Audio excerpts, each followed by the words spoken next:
Hello and welcome back to another episode of Critical Reactions with your host Bryan. We are going to do an album review today, which is where we check out an entire album, track by track, exploring what each song does in isolation and its placement within the larger artwork.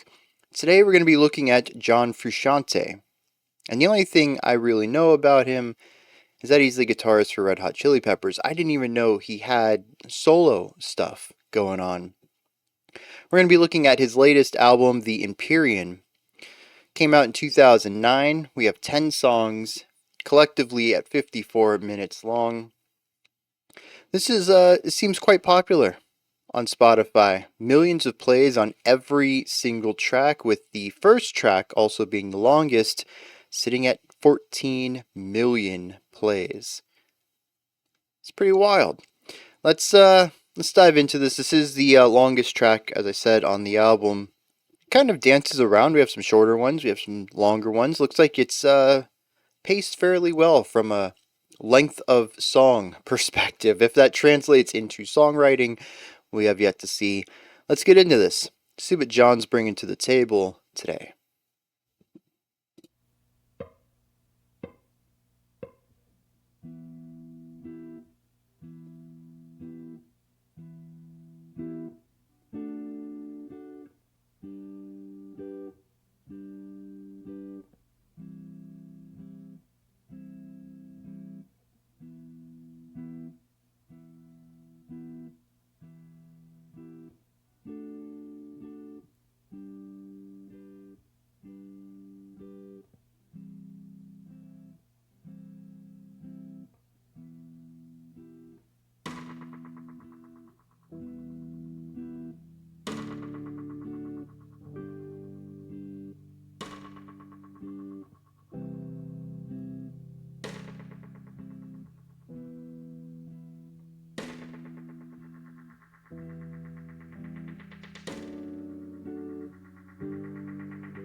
Nice use of subtle effects throughout here. We have the repeater on the drums at the beginning and on the guitar at the end of the last phrase.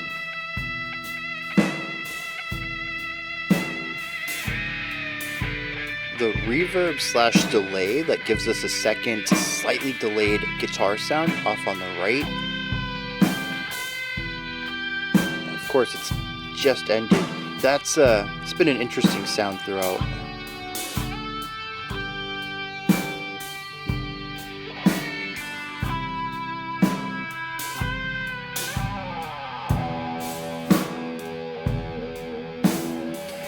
interesting way to form that sentence. In the middle of a line, he just does a slide down the neck to come to this lower area. It's like interrupting yourself to start a new sentence.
Is this the whole song then?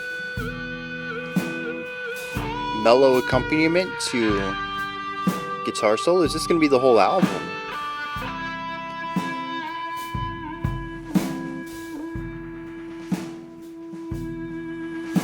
There's that repeater coming back.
I do like how we come back to this motif every once in a while, though. There is a comfortable, almost chorus to this. Now, I know also lots of production tricks, but this almost sounds one take, which the minimalism would certainly help with. Just kind of lay down the guitar and the drum lines, and then just riff for as long as you want.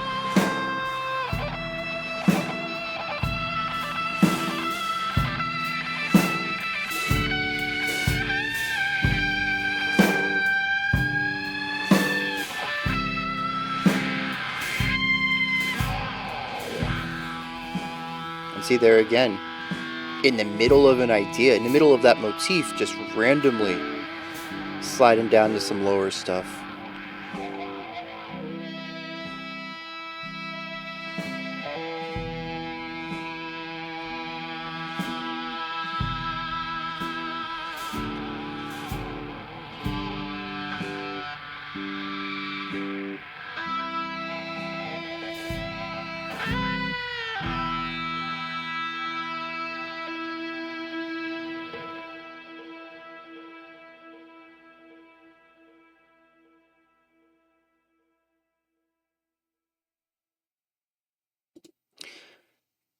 Yeah, that's an interesting start to the album.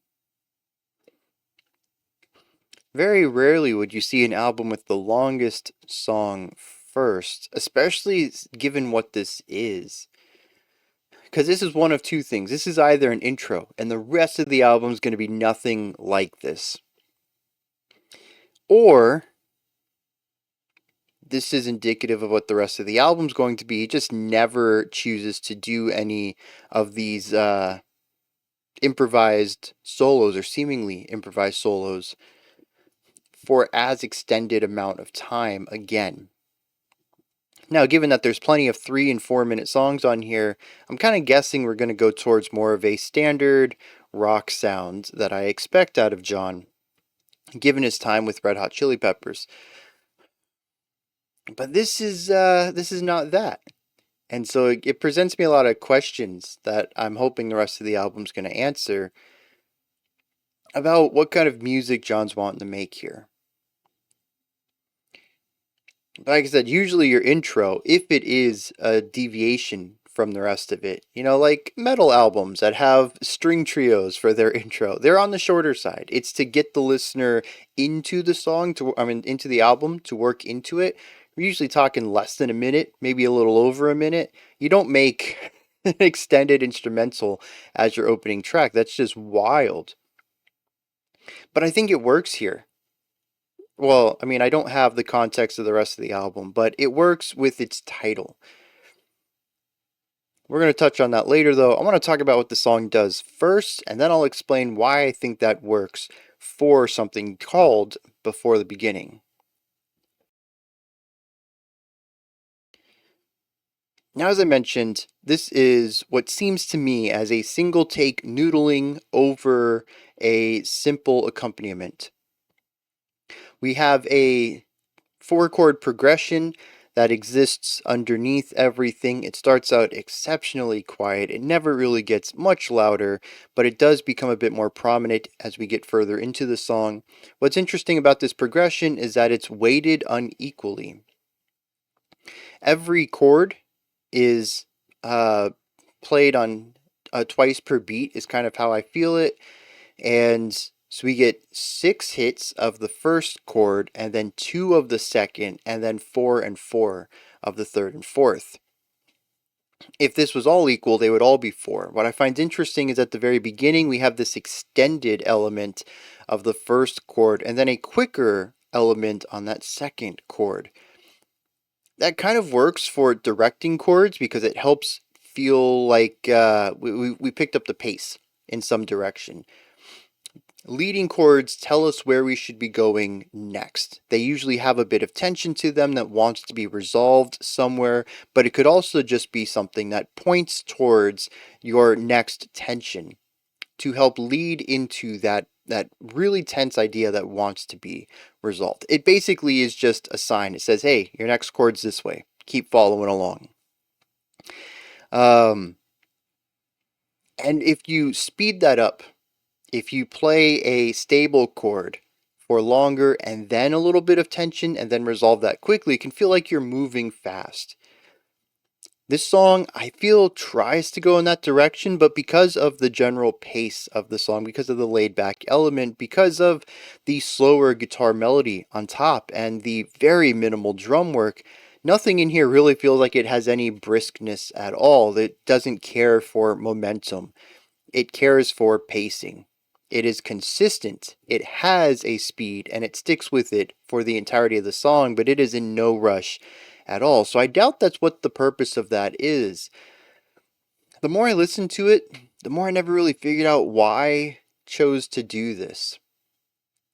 Everything else, well, the third and fourth chords take up a quarter of the progression, but here we give a little bit extra weight to the home chord, that rest. Maybe it doesn't have anything to do with the second chord at all. Maybe it is just about giving the home chord more airtime. That moment of rest is predominant in the chord progression. It exists just a hair bit longer than everything else. Keep that in mind. The drums are incredibly simple here. A little bit of hi-hat, a bass kick, a snare drum, very little playing that goes on, lots of room between each individual hit, and pretty much just laying down quarter notes, keeping the beat. It is a metronome in a lot of ways that the lead piano line uses to keep in time on this slower tempo. That's it for the accompaniment. We have a chord progression and a metronome. You don't get any more minimalistic than this. There's no flourish on the chord progression. It plays the same rhythm every time. There's no flourish or drum fills on the drum pattern. It does the bare minimum of just keeping the quarter beat rhythm going all the time. All of this creates something that's very spacious, very laid back, very quiet even. What I do find interesting, though, is that it's not always quiet. You may remember back, it starts off with a super quiet guitar. Honestly, I could barely hear it, and I know my audio is just a little bit higher than what I put for y'all. The only reason I knew it was working was because of the audio levels over there, seeing that there was sound coming through. And then out of nowhere, this repeater sound kind of fading in from one side, kind of very choppy, and then a hit. And the repeater from the other side, and then a hit. And these snare hits are big. They are loud. Well, compared to the guitar. Anyways, we still haven't reached the peak volume of the song yet, but they feel explosive.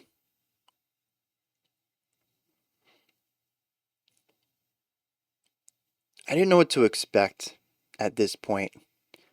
Part of me felt like the production of this was not in a great place. I couldn't really hear the guitar. The drums are obviously way louder than that. Maybe they should have been mixed a little better. I don't know what's going on here. These instruments begin to level out though. The drums become a bit more abrasive. The guitar becomes a bit less hidden.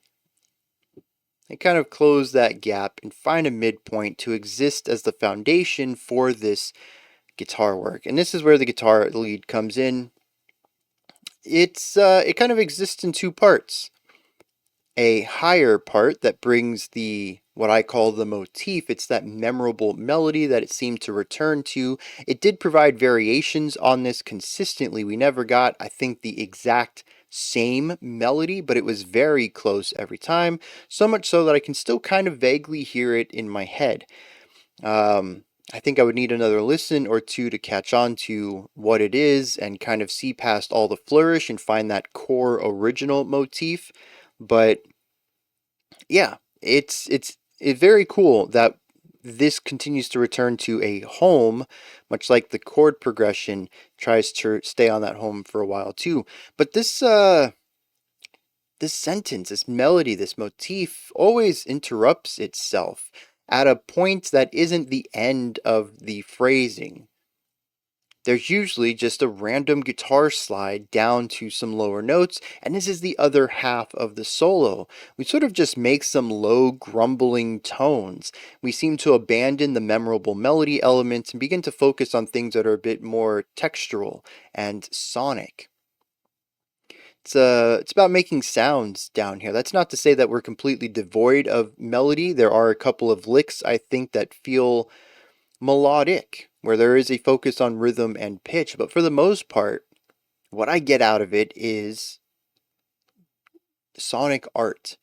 Not necessarily trying to make harmony or melody. Just trying to see what you can do emotionally with the sounds you can make with the guitar. And I like this juxtaposition here. It's an interruption of that pure melody to explore, or I guess for sonic exploration, to see what we can do, what kind of sounds we can make, how we can get emotive elements out of that. I feel like there is a heavier use of guitar bends down here, maybe even the whammy bar, in order to create modularity to tone so that we can focus on microtones, we can find the notes between the notes.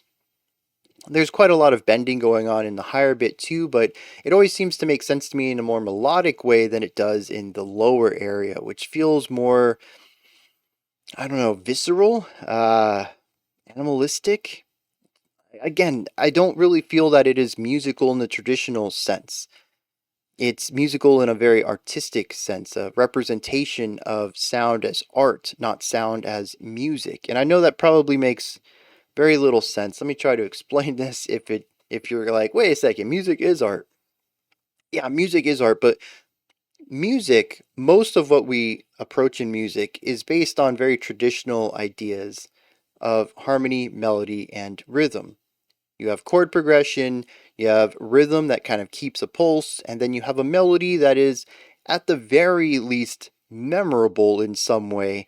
Sometimes it can certainly be a bit more complex, but it's something that you can say, oh, it's taking me on a narrative journey, right? This melody is telling a story. But the other side of that is like avant-garde music, where it kind of abandons some of these principles in order to create sonic art. The idea of just using the sounds of the instruments in a pure way, not trying to abide by melody or harmony, but just trying to make something evocative out of the noises themselves. And you can find this in a lot of experimental music, like I said, avant-garde. Yes, all music is art, but when I think of artsy music, I tend to think of stuff that's a bit less traditional in instrumental usage.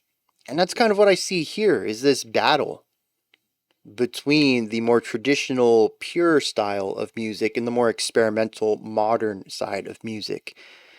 Um, and it's interesting how one gets cut off to explore the other. It almost feels like a yin and yang too, because we're not just mixing these styles, but we are separating them by pitch as well. It also feels very conversational. I've already talked about it feeling like a sentence that gets interrupted so someone else can talk. To me, it very much feels like not necessarily an argument, but definitely a little bit messy of a conversation, where there aren't explicit turns of when who talks when, and it kind of overlaps a little bit. We also have the uh, the delay that we get occasionally, where we can hear the center guitar very clear, but there's an echo off to the right. It's a little bit delayed, a little bit muffled, a little quieter. I'm not sure what to make of that, other than maybe just creating a sonic concept of space, making it feel like we're in a very large area, one large enough that we can have reverberations. Not small like a cave where the echo is even louder than the original source, but one that you can still hear the echo. It's a very large room we're in. Kind of puts an element of scale on this that makes the smaller original chordal guitar stuff feel even smaller.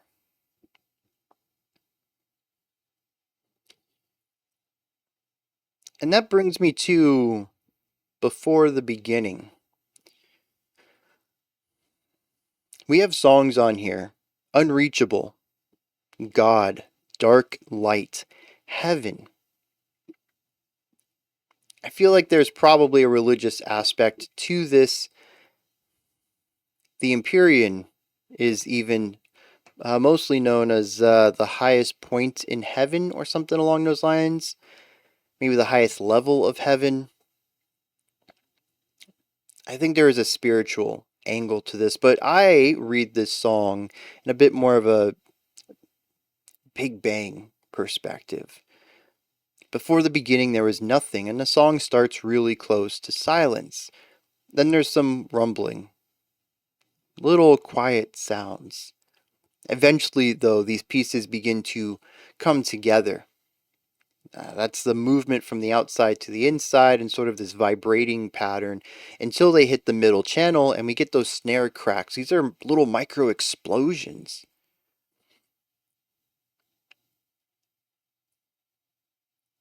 I don't know if I would necessarily call this a perfect sonic rendition of the Big Bang. But it certainly feels similar in scope. A starting of nothing, some movement, some explosions, some uh, chemical reactions, and then, well, I guess it would be atomic reactions, huh? And then stuff. The guitar solo is the stuff. It's the beauty. It's the grit of life. It's the conversation of life. It's the cycles. It's the patterns. It's history repeating itself. Or, in the very least, rhyming.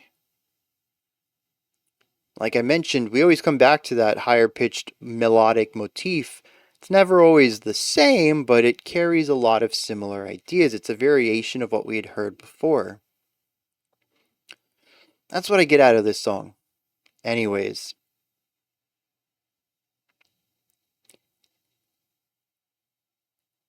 like I said, I don't know if it's a perfect representation, but I think it does paint a very clear, vivid picture to me, even if it isn't perfect. Now, the other thing I want to bring up, though, is technique, style. There's a lot of bluesiness going on in here. Lots of guitar bends, as I'd mentioned, lots of long held out notes.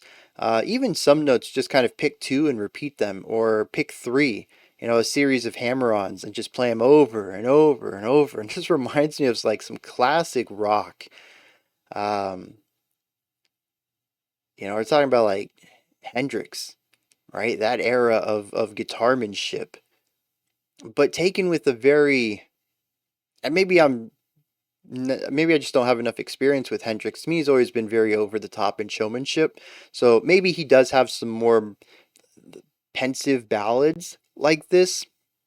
But to me, this feels like taking that showmanship of the 60s, was that? All of the over the top playing, all of the shred, and kind of paring it down a little bit and using the styles, the language of the time to explore something a bit more down tempo.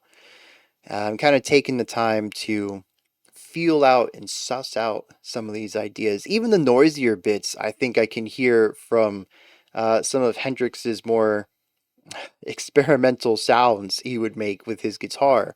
So this just kind of, again, takes that idea and extrapolates it. What if we build an entire section out of that? What if we try to say something about it rather than just being a punctuating idea in the middle of, a more melodically focused solo? And that's really interesting because I don't really hear any of this in Red Hot Chili Peppers. Now, granted, what I know of Red Hot Chili Peppers is post making it big, right? I don't know what albums they were, but once they were played everywhere, not even just on the rock radio stations, but when you started to hear Red Hot Chili Peppers in like department stores, those are the kind of songs that I relate to them. Maybe they have stuff like this. Maybe John does have lines like this in some older or maybe even newer work. But yeah, I don't think of really strong guitar playing. Usually a little bit of rhythmic syncopation, which we really don't get a lot of in here, and a very light element. I think usually to make room for Flea because the bass lines are always sick in Red Hot Chili Peppers, and I think kind of the guitar is taking a bit of a step back and saying, put the spotlight on the bassist. I'm going to hold down the fort. That's kind of what I think of with Red Hot Chili Peppers. Infectious, catchy vocals and sick bass work with fairly functional guitar and drum stuff. Usually focusing more on an emotional element from the guitars, really focusing on that harmonic movement. So listening to this is fascinating to me. It's just not the style of music I associate with John, and I think that's pretty cool to kind of see him branch out like this and see this different side to him. And again, like I said, I've brought up a couple of musicians here. I'm not super knowledgeable about most of them. I know about their more commercial hits. But, Jimi Hendrix, a lot of the guitarists from the 60s, I recognize this style. I can hear it. I can hear multiple guitarists doing it. I really can't name any of them, though. And then Red Hot Chili Peppers, again, commercial stuff. So I could be wrong in some of these assumptions. It wouldn't be the first time. It's one of the best things about doing this channel is I kind of get a crash course on bands and artists and musicians as I say, hey, I have this like real surface level knowledge here, and this is my take based on that. And then y'all will come in with comments, actually like paragraphs of information. I'm like, oh, cool. So I'm learning stuff too. And I've actually learned a lot about a lot of musicians and bands over the 5 years of doing this, and I really appreciate y'all taking the time to do that. So if I'm wrong in any of my assumptions here, please let me know. But to me, this is very cool to hear John doing something I don't associate with him and I don't believe I've ever heard him do. Now, with that said, there's no lyrics on this one. So let's dive into the next track here. One of the shorter ones. This one's called Song to the Siren. It's only 3.5 minutes long. Like I said, I'm kind of expecting a more straightforward rock track here, but who's to say that we're not going to get another instrumental bit? Let's kick it.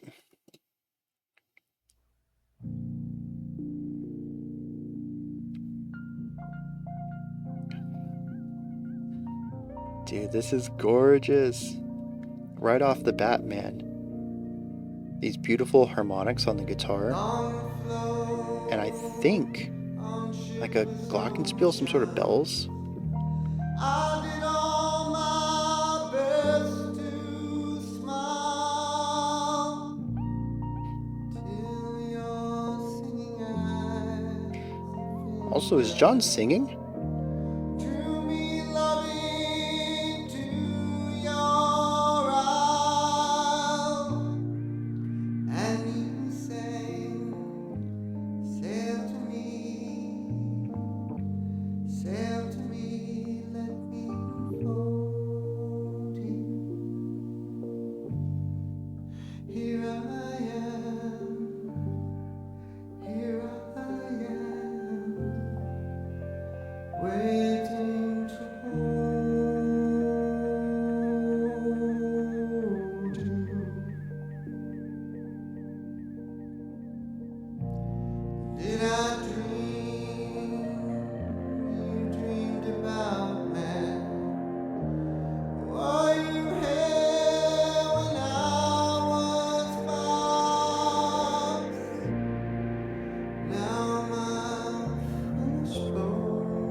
I'm going to take a moment to talk about this real quick, mostly because the next song is 6 minutes long.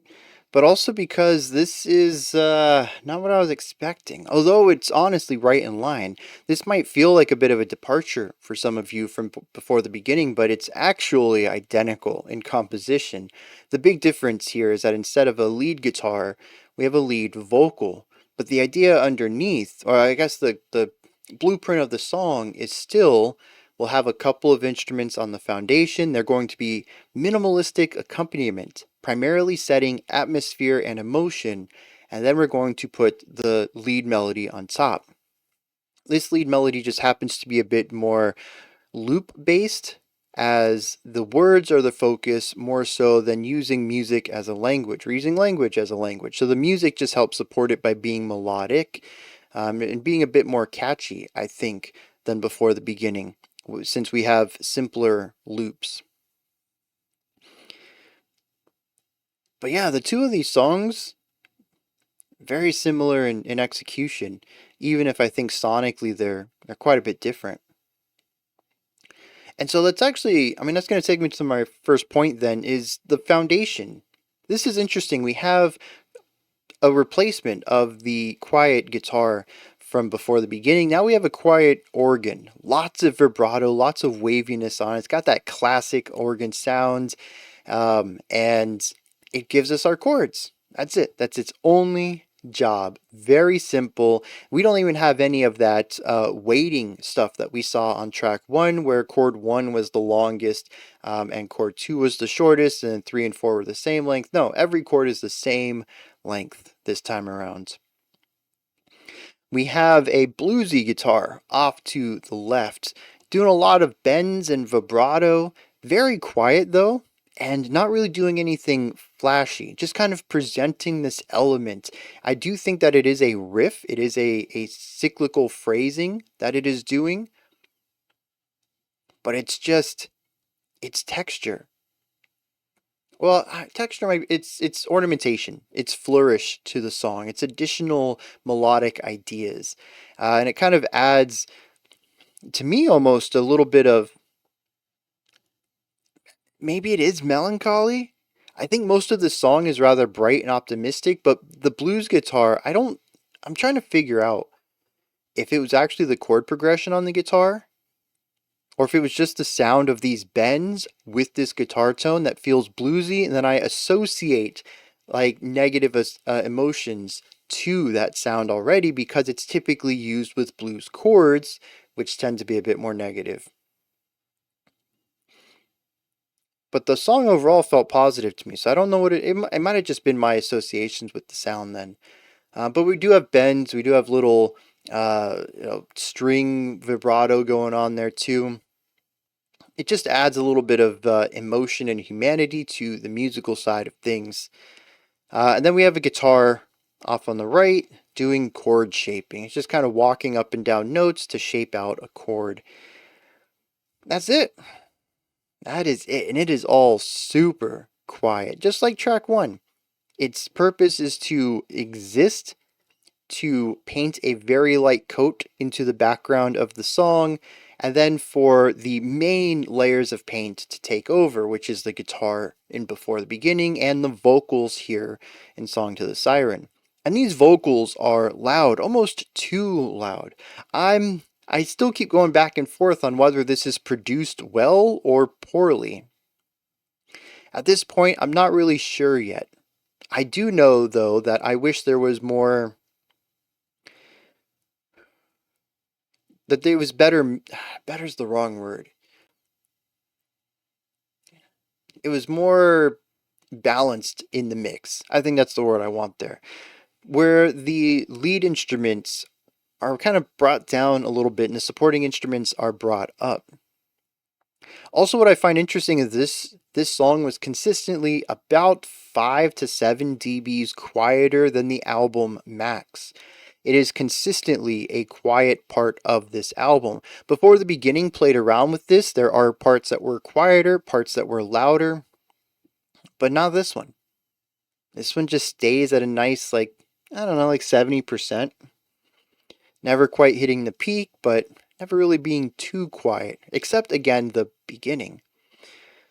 But the vocals come in, very dominant. You really can't miss them. It almost feels separated, as if there's a gap between the vocals and the music, and you can just feel the vocals are closer to you than the instruments are. I like the vocals though. I was not expecting this either. I didn't know John did vocals, so another one I'm surprised on. I'm kind of thinking back to some Red Hot Chili Pepper songs with like vocal harmonies. I'm like, oh, I wonder if John contributed. I always assumed it was the lead vocalist, just doing backing tracks. Maybe it was John all along. But I think they're fine here. They're on pitch. They're a little pitchy, but not enough to really subtract from the song. Kind of comes across in that human raw way. There just doesn't seem to be a lot of um, vocal alteration as far as pitch correction goes on it. There is a lot of reverb on the vocals, though. There's definitely some EQing and production done to them, but I feel like at least on the area of pitch correction, if there is any, it's very minimal. There's a lot of wavering to the vocal pitch, and at times it really felt like he comes in a bit flat, realizes it, and picks it up a little bit, almost even leaning into it where it feels like it's a part of the song to kind of introduce that level of tension and then resolve it in the middle of that line. But to me, it sounds like somebody who's good at singing, but not great at singing. And it really works here. It gives it that independent feel, like a good indie rock band, where you can tell that they're not using pitch correction, and they don't mind that there's imperfections in their performance. Because honestly, no human is perfect. You even take some of your greatest singers, and they're not pitch perfect on every single note they ever sing. So, imperfections in notes it's just human. And there's definitely a fun argument to be had there of whether pitch correction is good or not. I I like it in places, but I think something like this, it would have ruined it. It really works to have this the humanity in it, because so much of this song already feels very human. So much of this album already feels human. I mean, even the production itself feels imperfect in a way that feels very human. I think it's going to take me time to warm up to that production. But I think I'm growing to the point where I think it's good for the album. Not something you would necessarily use across the board. It doesn't really have that quality to it, but it's something that I think works specifically, at least for these two tracks. We'll see how the rest of the album uses it.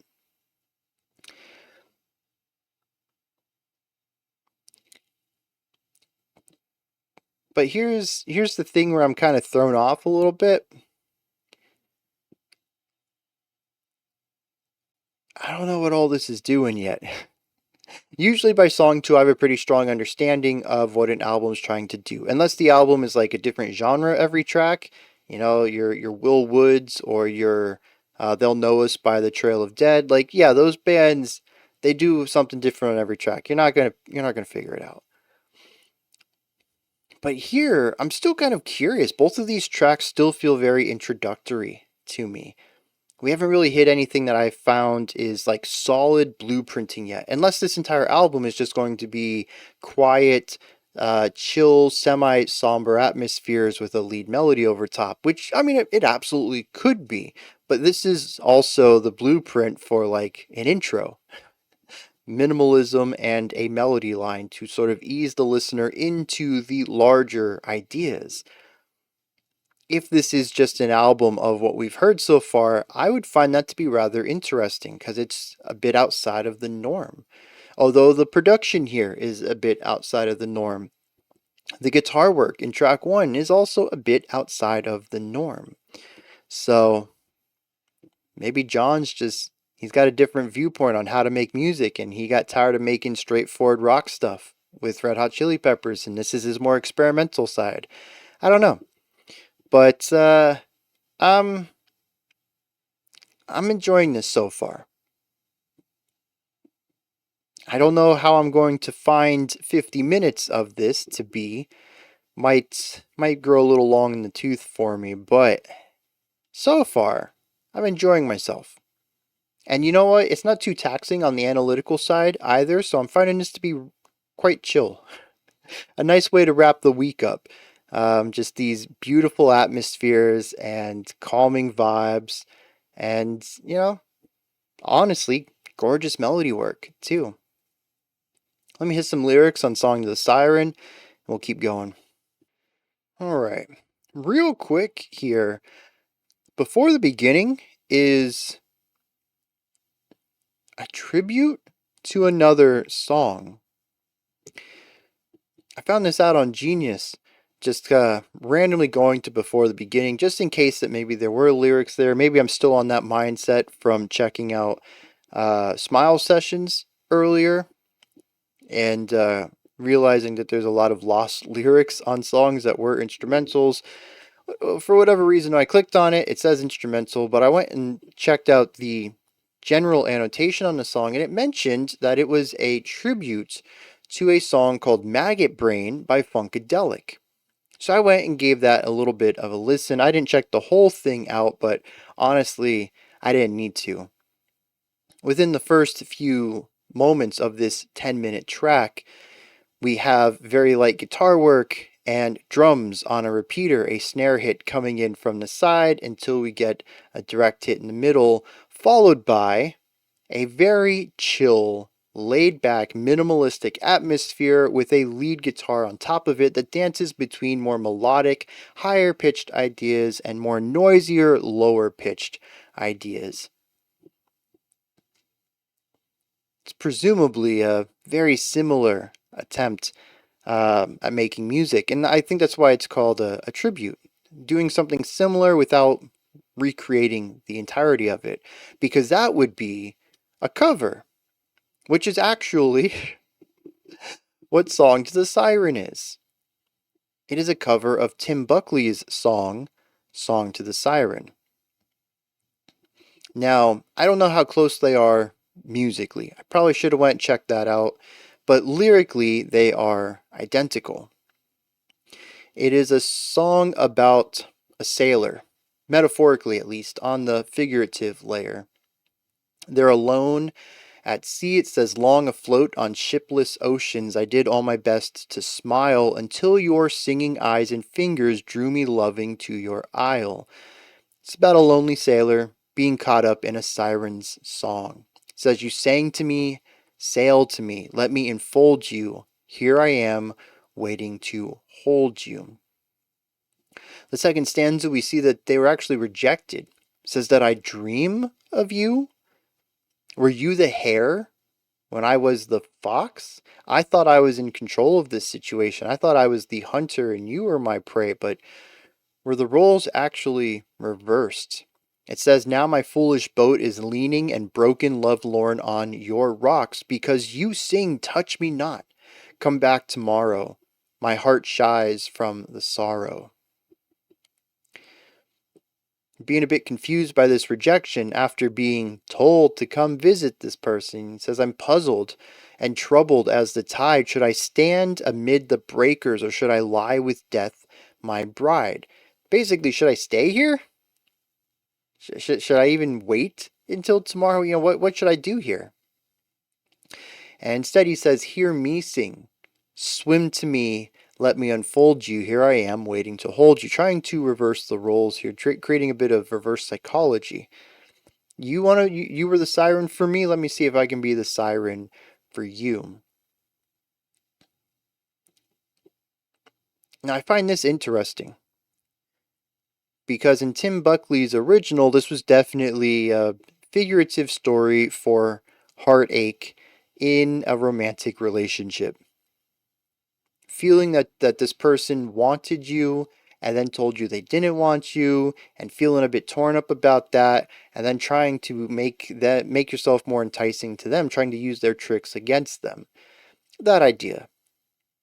But here again, songs like Unreachable, God, Dark Light, Heaven, even before the beginning, I feel like there is more of a spiritual side, at least to the titles here. I'm going to make a note here to come back to these lyrics after we've explored more of the album and kind of see what thematically the rest of this album is attempting to tell through the lyrics. Because right here, I have a hard time of putting this in the realm of spirituality. At least in the Christian spirituality that I'm kind of getting a leaning on here based on the album and and track titles.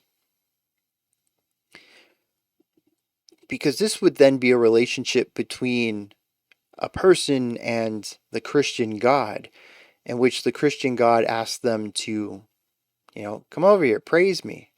We can you can go to heaven if you're good and abide by my teachings. And then when the narrator begins to learn Christianity and get involved in it, it seems that God turns his back. It's like, actually, I don't care. Okay, you do whatever you want. And so it leaves our narrator in a place of being like, well, no, you said I needed this to get into heaven. I'm devoting my life to this. I feel good here. I don't want to turn my back on it. Well, I'm going to make you want me now. And like, that's a really interesting direction to talk about spirituality. Although having said that, I wonder if it's about losing faith and trying to find it again. Not necessarily about God, but faith itself, being lured by the concept of spirituality, and then finding that in parts you're betrayed by it, and then wanting to rekindle that connection with your spiritual side again. Oh, even that I think I'm grasping at straws on. Like I said, I'll come back to it. I made a note. If this album does go in a spiritual direction, I'd like to revisit these lyrics and see if we can kind of get something else out of it. It feels like it's very tough to tie this to religion, though. All right. Let's see if John continues on in this direction of tributes and covers with the song Unreachable.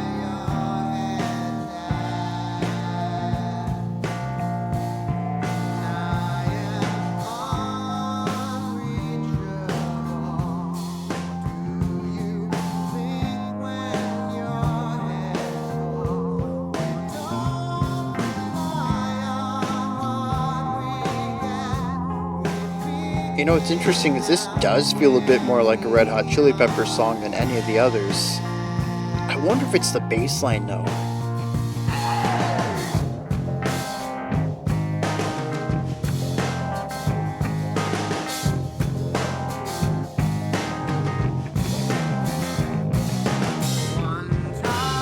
Okay, John.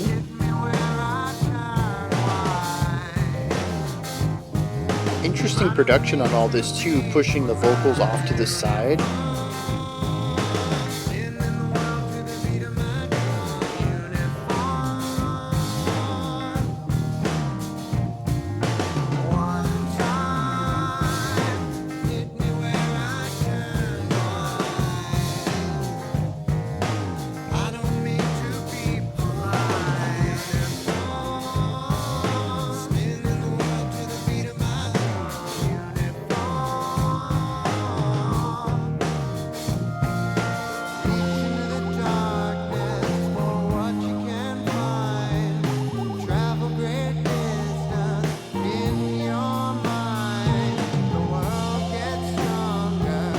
Got the guitar over here, just very texture based.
And once again, just like before the beginning, we have the core sound over here, sort of a delay echo towards the other side.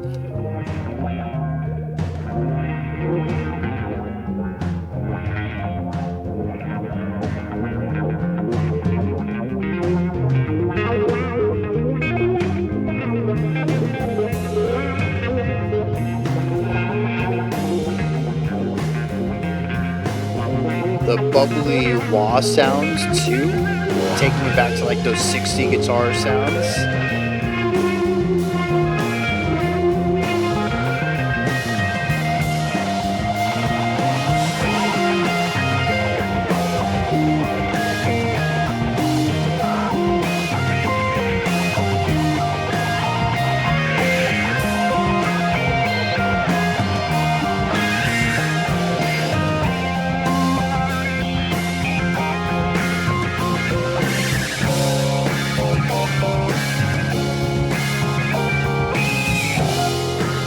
Okay, that's an interesting sounds.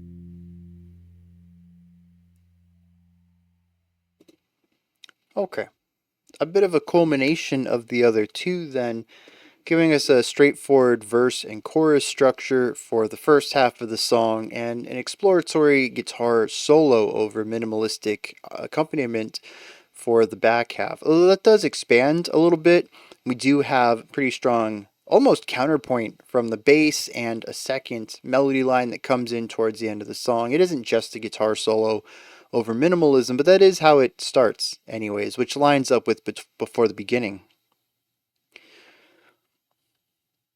This is an interesting track, though. I think particularly because where before the beginning shows us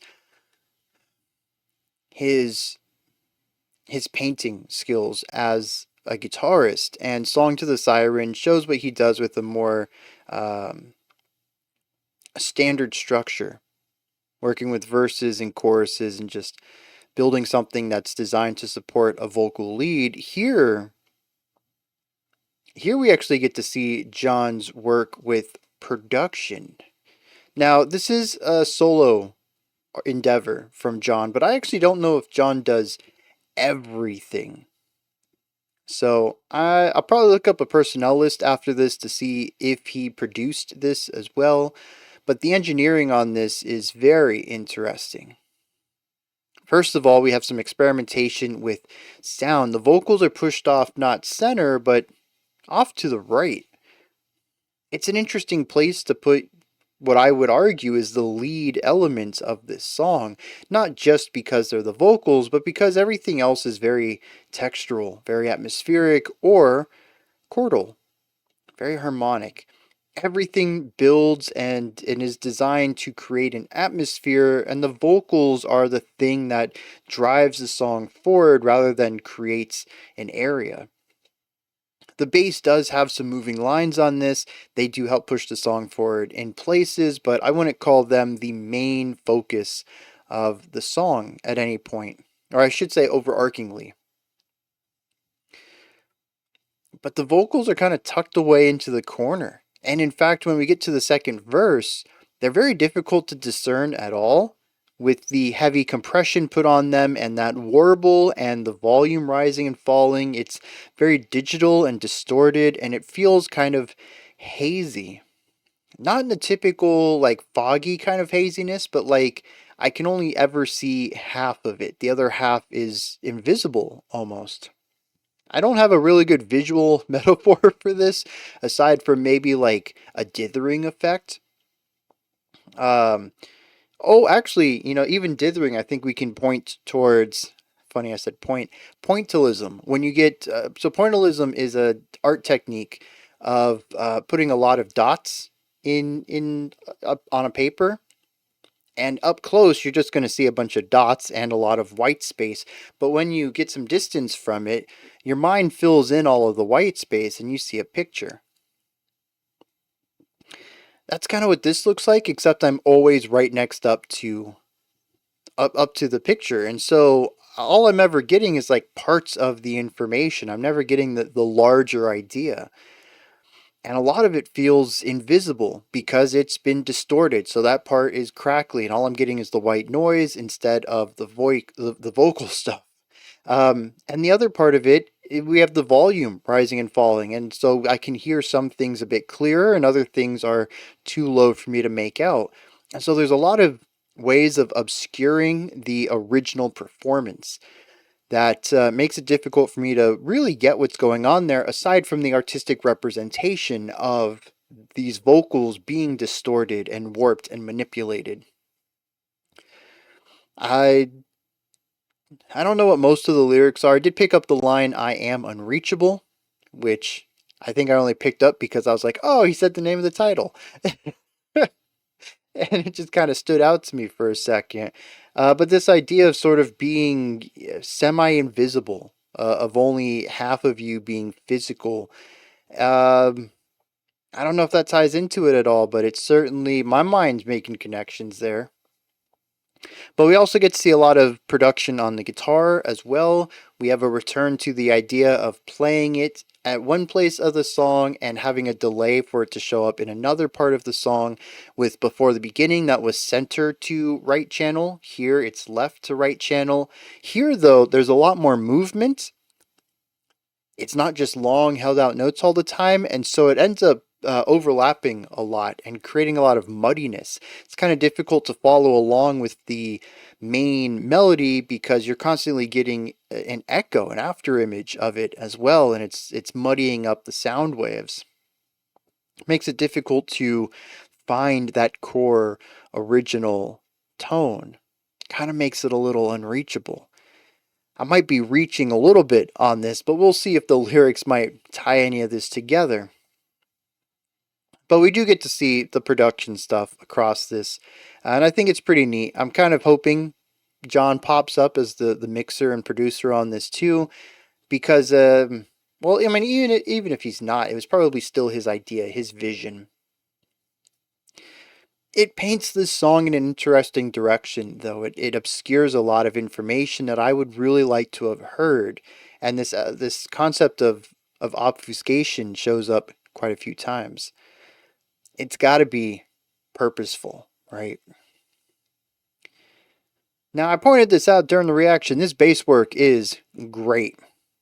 And I think even it is one of the, maybe if not the most important part of this song as far as me hearing it as a Red Hot Chili Peppers track. Either John is a great bassist or he called in a favor from Flea on this one. And that's, I mean, he's a good guitarist too. So, the only difference is learning to fingerpick, which this definitely sounds fingerpicked to me. So, but I mean, it's not a skill you can't learn. And the skills that you need to play guitar are mostly transferable over to a bass too. So, I mean, this could very easily be John on bass. But if it isn't, my bet is on Flea. But because of it, I do think that the movement, the general fluidity, the punchiness of it, the rhythmic staccato in some places and the faster runs in others, it contributes a very Red Hot Chili Peppers vibe. And like I mentioned earlier, my idea of Red Hot Chili Peppers is the bass and the vocals taking lead and everyone else sort of supporting that. And so the guitar kind of gets out of the way and plays ornamental or groovy or textural stuff, which is exactly what happens here. We have the guitar over on the left, and it's just sort of making noises over there. We have a piano giving us our chords. So the guitar doesn't have to worry about that either. It's just really adding compression and distortion and those types of textures to the song, and just bringing a bit of grit from over here in this corner. And the bass is just doing its thing. Drums are much like the drum work in track 2, very functional, very light, bit bit minimal. Adds a little bit to it, but it's still not intense drum work going on here. And so this kind of puts me in an interesting place because everything seems to be secondary to the vocals, but production-wise, the vocals are secondary too. It's really difficult to find a lead element in here. Almost as if I can't reach it. The vocals. I can't reach John. He's unreachable. Yeah. It's gotta be. It's the only thing that makes any sense to me, because otherwise this is just not great production. Well, I shouldn't say great. It's obtuse production. It's unusual. Whereas the other two, well, we've only had one song with vocals, but that was a bit more traditional in its production layering. So it's got to be something that was purposeful. I feel like intention behind it, and it does line up with the title. Now the ending brings up a lot of ideas. Around minute 3.5, we begin to introduce something like Before the Beginning, with a bit of a minimalistic accompaniment, low volume, and a guitar solo on top of that. But this eventually builds into something wild. This reaches a volume peak. I think for the first time on this album, we actually hit max volume, which is wild because, I mean, we're over a fifth into the album already, and we're finally doing this. Might even be 20% into the album, actually, because that was around the 4-minute mark of this. This would be 16 minutes out of a 50-minute album. Yeah. Yeah, a quarter of the way in, at least. And we're just now finally getting to that peak. I think that's pretty awesome. Always allowing the space in case it's needed. But also, when we put that space in there, tons of impact. You feel it. You're like, oh, dang, this is it. This is what's been missing. He's been holding back this whole time, and now we're seeing full power. The bass comes in a little bit here, plays a little bit of like counterpoint, punches through the mix. The bass just sounds great. And then there's I think it's another guitar that shows up. And so we have the one guitar on the left being echoed on the right, and then a guitar center, and it just becomes this cluster of sound. I'll be honest, it kind of bounced off of me. I like what they're going for. It felt muddy though. It felt too chaotic for me. Honestly, the solo itself was starting to lose me with the echo off on the side. That was just, again, very cool execution. The idea itself is solid. Just not for me. I like a little bit more clarity in my music.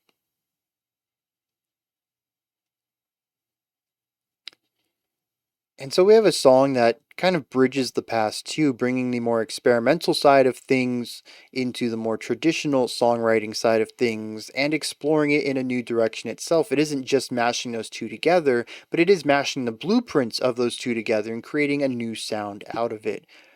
I can get behind that. If John continues to reinvent the sound as we go through while still retaining that general low energy, quiet vibe that we've seen through most of this first third of this track list, I think this is going to be a rather solid album. Let's hit some lyrics on this one. And this song seems to talk about ideological division between people, which is a wild step from anywhere else the song's been so far, and sort of where I anticipated things to go. Verse 1 says, "Are we down for the same cause? We don't know what we stand for. When the moments start to crack, you do lose track where your head's at." The pre-chorus says, "And I'm unreachable. What do you think when your head's full? We don't rely on what we get. We begin now where we aren't yet."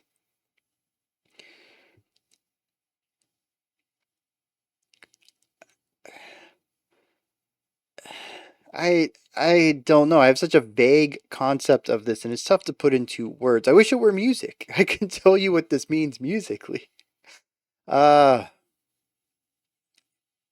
we have two people, the I and the you. And he says, do we stand for the same thing? Because when the pressure's put on, we lose track of what we're looking for, what we're aiming for, what our goals are. He says, I'm unreachable. What do you think when your head's full? Just that we're not ever going to, like, if we are on opposite sides of this cause, we're never going to be able to reach each other. There's just too much of a gulf between us. He says, but don't rely on what we get. We begin now where we aren't yet. Is this talking about, before you were born? You didn't really have any thoughts that weren't yours. We can be persuaded. We can have thoughts put into our minds, not Inception style, but simply just hearing a new idea can have us agree or disagree with it. It's an idea we never thought of ourselves, but now resides in our head. It says, what happens when your head gets full? It almost is like he's saying we need to go back to the beginning, when our only thoughts were our own. Don't rely on what we get. Don't rely on what we've learned from other people. I don't know, man. I don't know. At the beginning, I was like, okay, I can go with this a little bit, but it's kind of going towards like an isolationism of the only thing worth thinking about is what I came to a conclusion about. I hope I'm reading that wrong.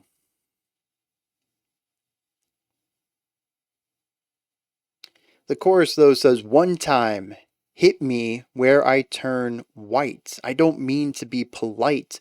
Uniform, spinning the world to the beat of my own drum. Uniform, one time, hit me where I turn white. I don't mean to be polite. Uniform, spinning the world to the beat of my drum. Uniform. So uniform would be one form. It would be a lack of opposition. Everyone is on the same side. I don't know what it means to hit me where I turn white, but I think it's interesting that he brings up spinning the world to the beat of my drum. There's a lot of ways of saying that you're following in your own footsteps, but he specifically brings up a drum. When I think of a drum, particularly, especially someone walking to the beat of their own drum, it's a snare for some reason. A snare always or usually has a white drum head, and it is something that you hit.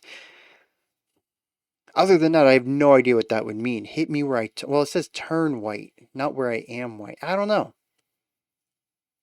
But the idea here is I go through life to my own thoughts, to my own impressions on the world, which does bring about this idea that he's sort of condescending towards accepting ideas from others. Geez, I don't know if I'm going to be able to lock in on this one. Says, reach into darkness for what you can find, travel great distances in your mind. The world gets stronger as you start trying things, turn around towards being born away from dying. Very soft rhyme there. So the idea here is to pick what you can from everywhere, even places that are less, I don't know, has less of a positive connotation to them. It says even reach into the darkness to see what's there. Travel great distances in your mind to explore thoughts and allow them to take you places. It says the world gets stronger as you start trying things. Yeah, I can get behind that. It says turn around towards being born and away from dying. So make yourself more like your child self, before you began to hear other people's thoughts and assimilate them into your own. And I guess the sort of like brainwashing, think for yourself kind of thing, but taken to an extreme level. I don't know. Is he equating being informed by others with death?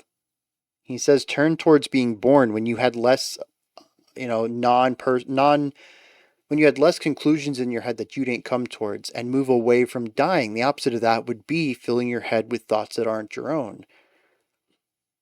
I don't know. See, this could be taken towards the idea of indoctrination, brainwashing, but I feel like that's too extreme for the topic.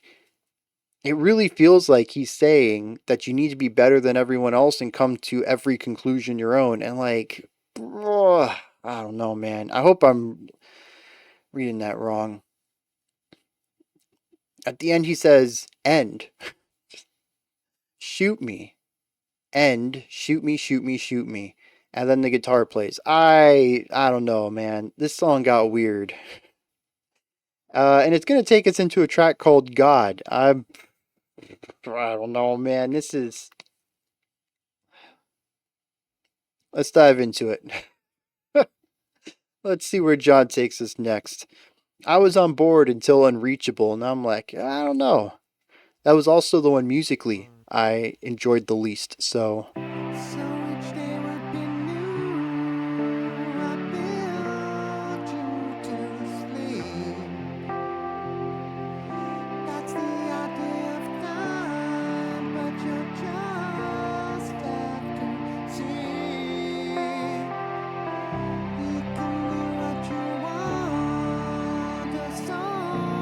I like the nasality to his falsetto.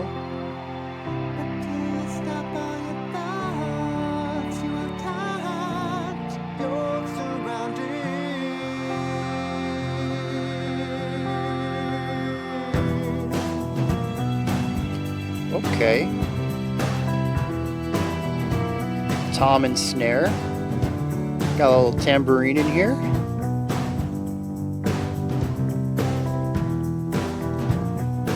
Big bass presence.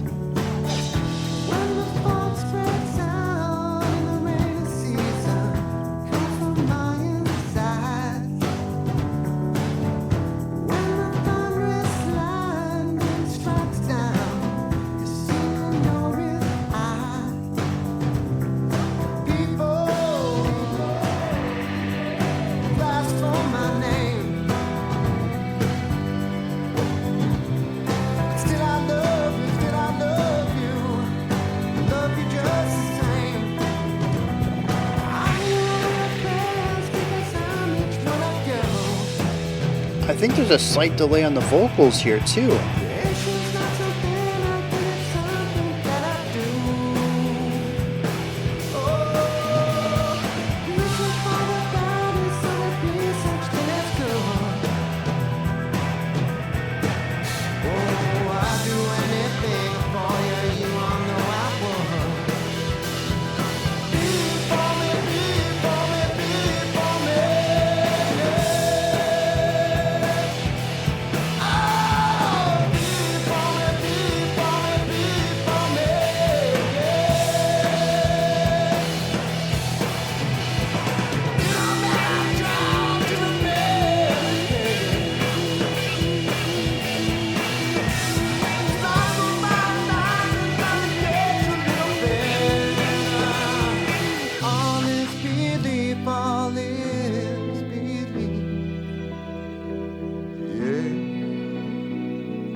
Interesting to bring in the violins here.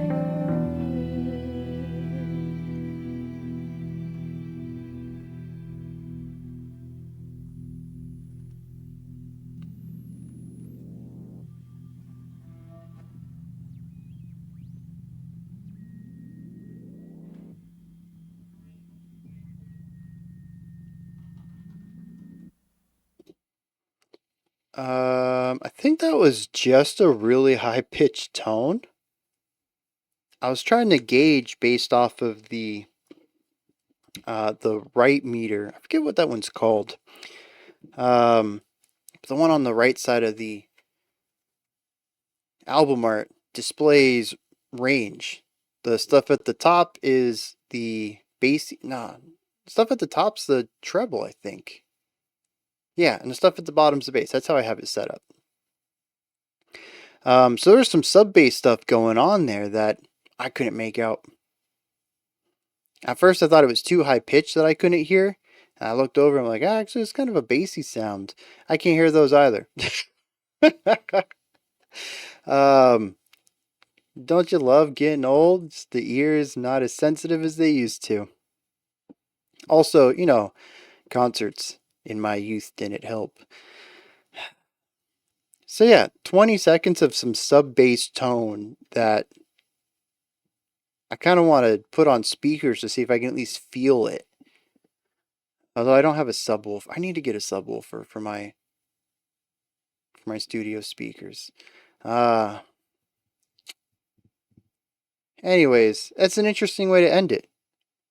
This whole song has been kind of building up. Every portion adds new layers until we have the most bombastic part at the end of the track.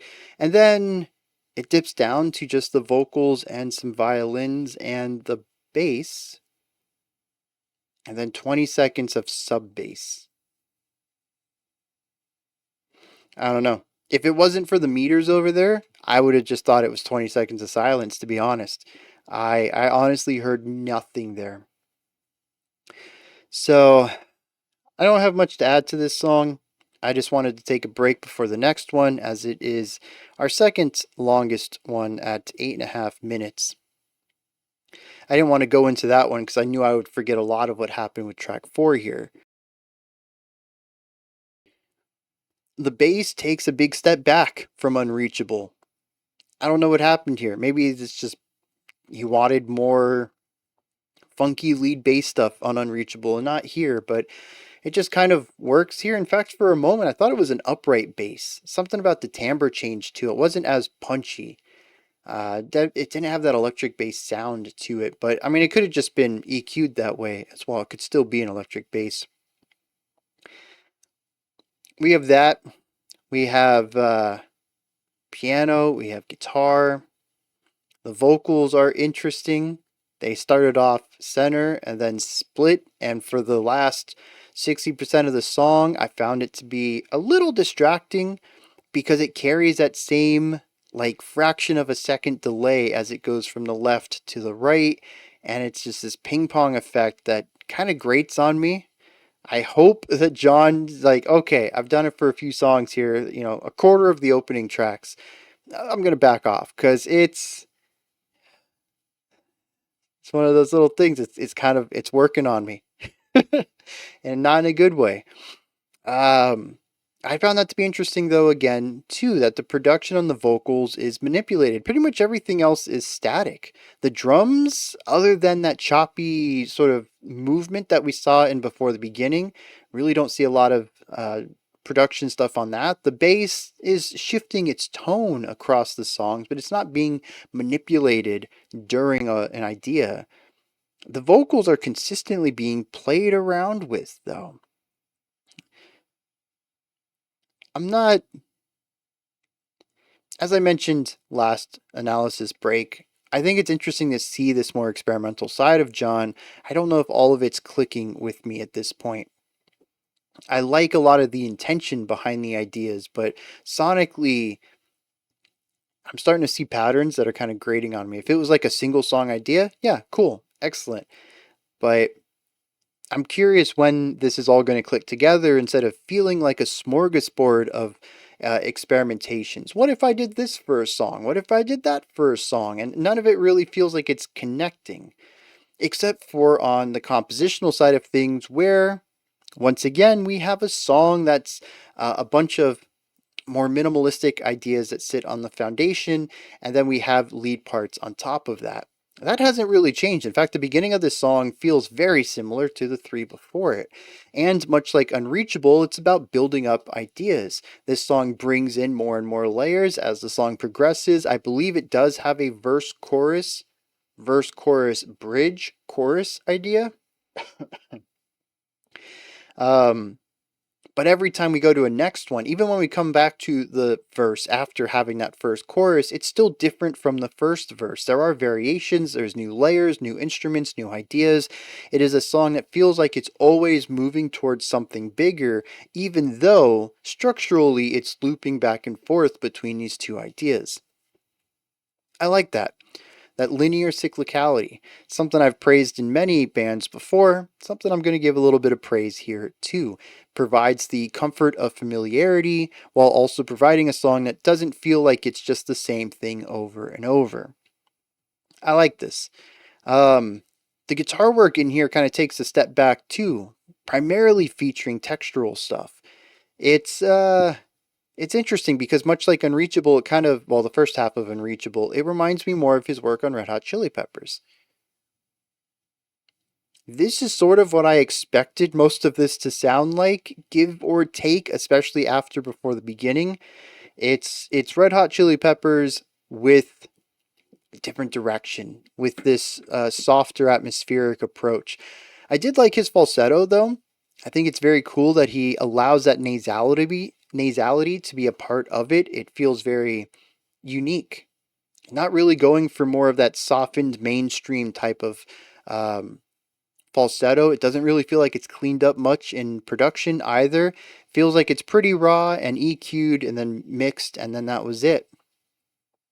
And well, probably some compression in there too. Regardless, though, it doesn't sound like he's trying to clean up or contour the sound of his falsetto. And much like I mentioned with his chest clean vocals that we saw earlier, this matches. It kind of has that raw element to it, that very human component. And I think it works really well here. You know, just continuing on, I think he's a great vocalist, honestly. One of the best of all time. He hasn't really shown me anything like that. Maybe secretly he is. But as far as being emotive and presenting art with his voice, yeah, the dude's excellent. 100%. He definitely knows how to create music, I think, that works around his vocal timbre and the way that he sings. Let's check out some lyrics for this. This song appears to be from the perspective of a god, talking to his creation and assuring them that he's doing a fine job, even if you don't understand that.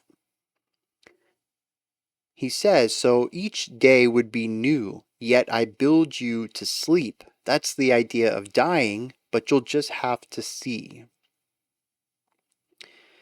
So, of course, all living things meet their end.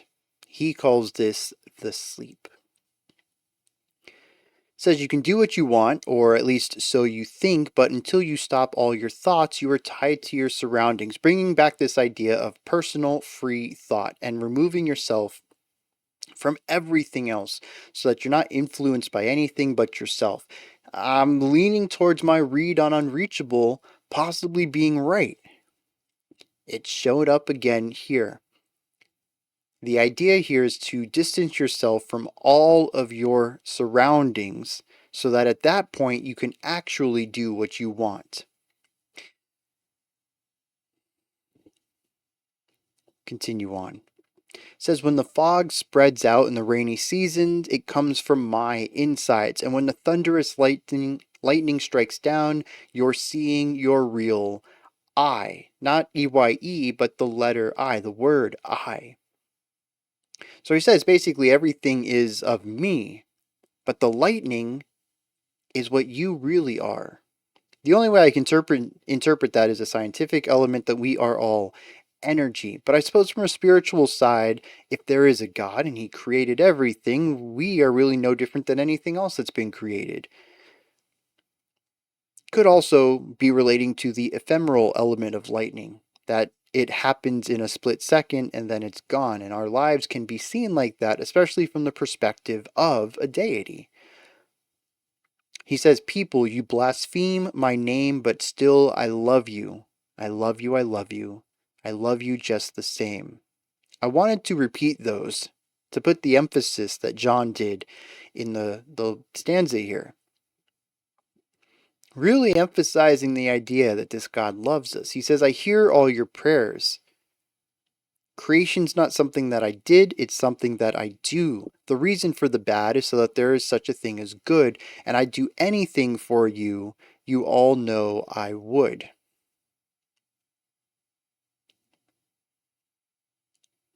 Now, I don't want this to get too much into a religious conversation, because that would easily turn this into like an 8-hour video at the least amount.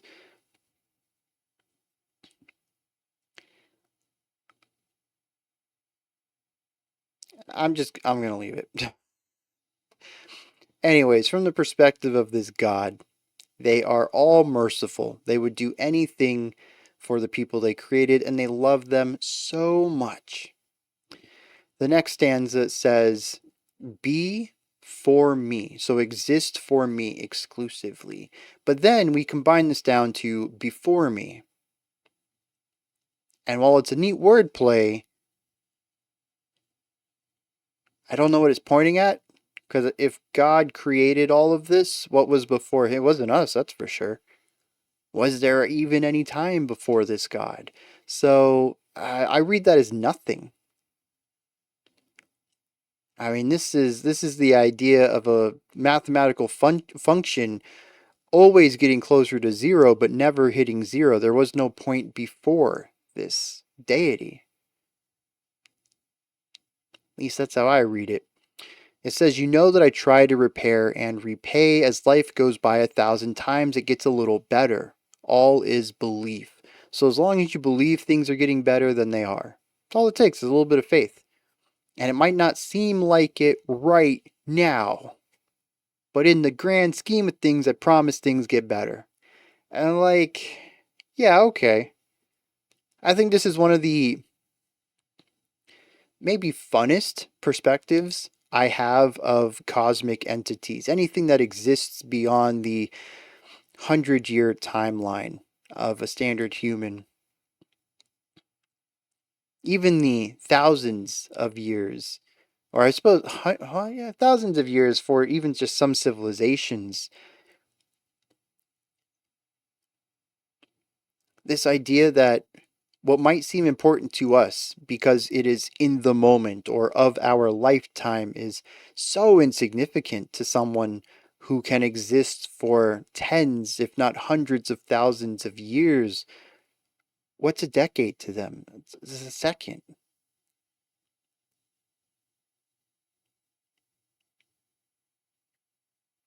I think it's always been an interesting perspective that I've had. Um, and it's helped me put things into perspective at times in my own life. But I think it's interesting how it's sort of touched on here. As long as you believe things are going to get better, they will. You trust me because I'm looking at the big plan. And the big plan might be long after you're dead. Things might be worse during your lifetime, but they will get better. I've seen it happen. I know it will happen. It will improve. Your entire existence might be in the dip, but it will improve. And I think that speaks to a very interesting perspective of this deity. Basically saying, I know what's best for you, which I think is an interesting perspective when the whole point of the last song and this one is to not be informed by anything else, to come to your own conclusions. And here at the end of the song, he says, just trust me, bro. And that doesn't sound like coming to my own conclusion. That sounds like some deity putting a thought in my head. I don't want to dig too much into that because I could just be reading way too deep on this, but I do find that to be an interesting parallel, maybe even contradiction if you'd like to push that idea in this one song, but certainly in this pocket of songs. 8.5 minutes is what we have ahead of us with the song Dark Light. Let's dive in. Remember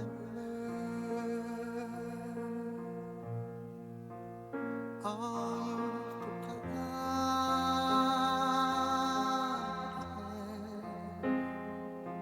I can't put those thoughts away.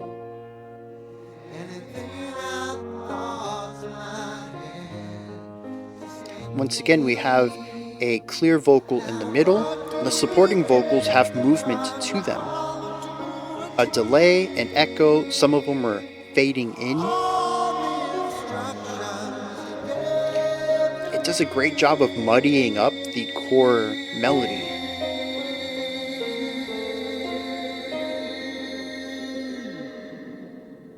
There's a part in my gut that says it sounds cool, so I don't want to sound like I'm only bashing on it.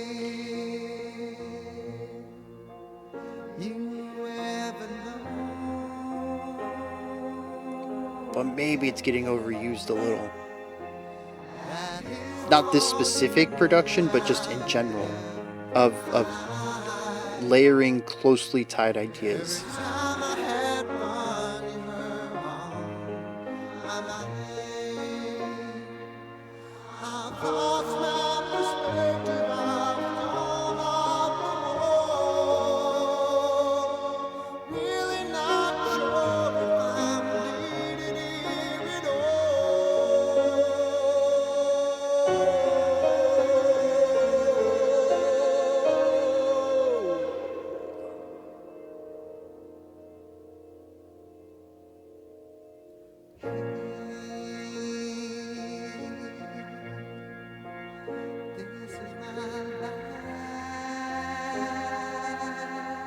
I think I've only just started to notice the vibrato on the vocals.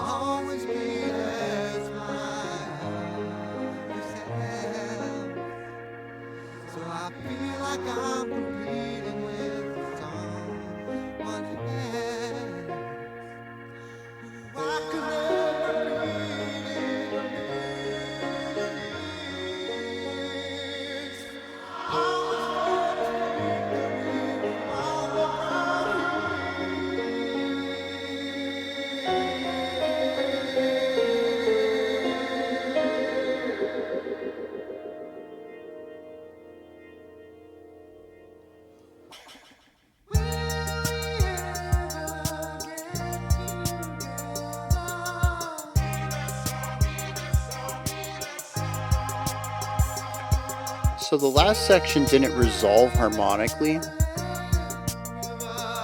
and the first chord of this didn't resolve it, but also this is way out of left field. This is wild.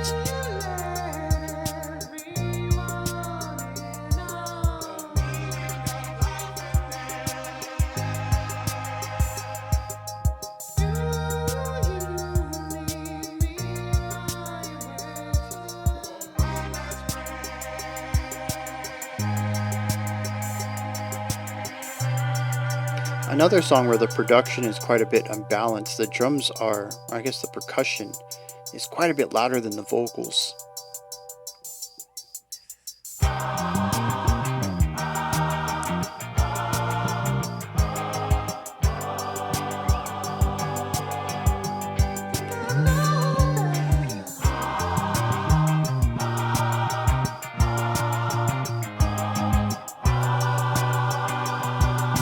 Interesting rhythmic pattern there too.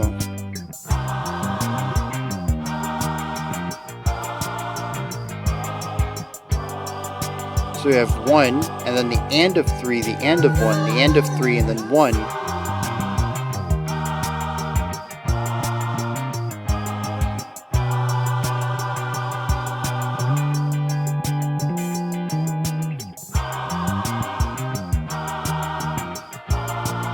Digging that bass though.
Okay, how long is this gonna go?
Alright.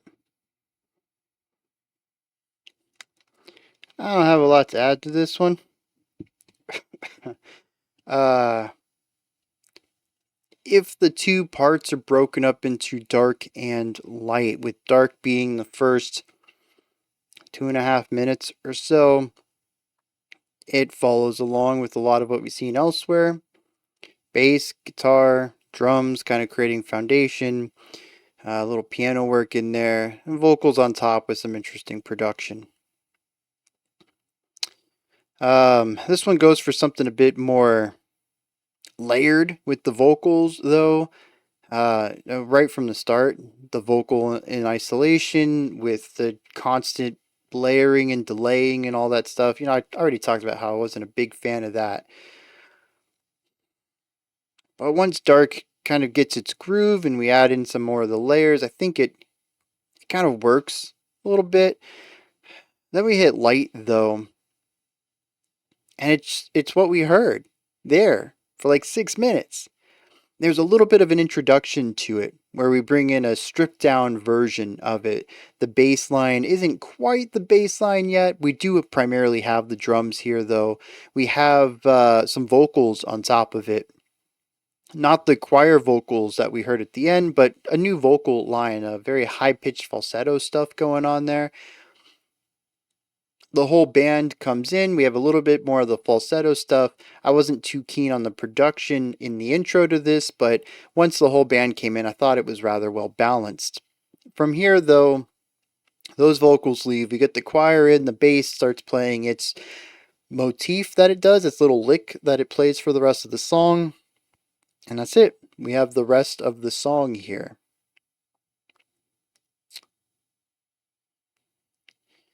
I'm going to come out and say it.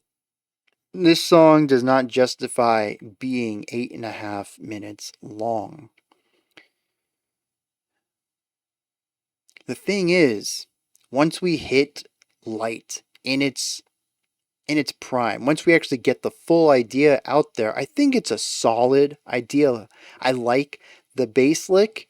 That's going to be stuck in my head for a while, partially because it's good, partially because I heard it 5, 6, 7 dozen times. The drums, it's just a hi-hat, closed hi-hat and a snare. Very simple stuff. The drum work, I mean, we're halfway through the album at this point as far as track listing. The drum work on this album is consistently simple. It's there to keep a beat, and that's about it. There's no fills, there's no flourish, there's no drum solos, there's no complexity, there's no polyrhythms. It keeps the beat. We have a metronome on every track. That's not a problem at all. I know I'm saying that a bit condescendingly in my voice. I think that song really rubbed me wrong. Let me lighten my voice up a little bit. The drums are very functional across all the tracks so far. I'm going to expect that moving forward too. I find that John's writing tends to focus on atmosphere more than anything else, although there's also catchy melodies and strong melodic writing across the album. Before the Beginning, I still think has some of the best guitar solo melody writing that I've heard on this whole thing. And I quite enjoyed it. That was a strong start to the album, and I really don't think that the melody writing has suffered at all moving forward. And it's been a high point for me, is he's crafting these atmospheres and putting strong melodies in them. You really can't go wrong in that direction. And if drums just aren't the thing that you care too much about, or maybe you aren't that great at, I'll admit I'm really great at writing harmonies and melodies. Drum parts, I either write them weird, where I write them more melodically, or they're very basic rhythms. So, I'm not coming at this with any sort of condescending atmosphere or condescending tone to it. If John's just not a good rhythm writer, I get that. I do. But if it's also just not something that he cares for on this album, if the whole thing is supposed to be a bit more laid back with the focus on atmosphere, that's cool too. Regardless of how he comes at it, I think the drums are fine with what they're doing. I just wanted to point it out that they are kind of the baseline element here. The bass guitar does cool things at times. The guitars, the pianos, even the violins, the vocals, everything does cool things at times. Everything has a moment to lead. Not the drums. They are consistently functional. And so they are here too. It is just hi-hat and snare, but it works. And they're produced interestingly too. I don't think we've heard this snare sound across this entire album yet. So that's kind of neat. And then we have the interesting rhythm on the choir. As I mentioned, we're in 4/4. We get an accent on 1, 2, 3, and of 3, 4, 1, and of 2, or of 1, 2, 3, and of the 3, then 4, and then the downbeat of 1, and then that's held out for the remainder of the phrase. It's a very interesting idea where it feels like it should be bouncy on all of these offbeats, but it ends up not. It feels kind of dragging. It feels like it's constantly behind what the rest of the band is doing. I find that to be interesting. I don't necessarily know exactly why that is, other than the fact that it's a big sound. If it was a lighter sound, maybe it would feel bouncier. Maybe if it was more consistent. There's 5 beats and 3 of them are off. Well, that's pretty high consistency. I don't know. I mean, offbeats are definitely how you make something driving. If you got a pretty standard rock beat and then you put a hi-hat hit in between every beat, it's going to feel bouncy. It's going to feel dancey. It's going to feel very punk, very high energy. Here, it doesn't. Here, it feels like it's dragging. It's delayed. It doesn't feel like it's, energy between beats. It feels like it's constantly behind the beat. But then what I think is interesting is that John takes this and pushes it further. On holding out that last note towards the back half of this, we begin to chop it up. We use that rhythmic asynchronicity and turn that into a rhythm itself. I think that's kind of neat. Oh, you know what part of it might be is the attack. We don't actually get an attack on the downbeat. It almost feels like a side chaining where the choir always rises into a note. Ah, ah. And so that might give an emphasis of dragging as well. It's not precise, it's not everyone on it, it's sort of slipping into it. Feels like it was forgotten and now you're trying to catch up. Maybe that's what's going on there. Anyways, I think it's interesting though how he turns this from something that creates this atmosphere of sort of sludgy, leaning back, really dragging your feet into something that kind of has a cool rhythm to it in that final bar or two of the rhythm of the phrase. Everything about this, I think, generally is neat. The choir is still a bit obtuse for me. All of these songs have had one thing that's been really different about them, though, so I suppose this one isn't as bad as some of the other ones we've had. In fact, compared to the vocal layering we had at the beginning of this track, I would much prefer this dragging chorus over that. Dragging choir, I should say. Not drag gone, not like the beast, but dragging. They kind of sound the same when I don't articulate. The dragon choir. Anyways, this section sounds cool.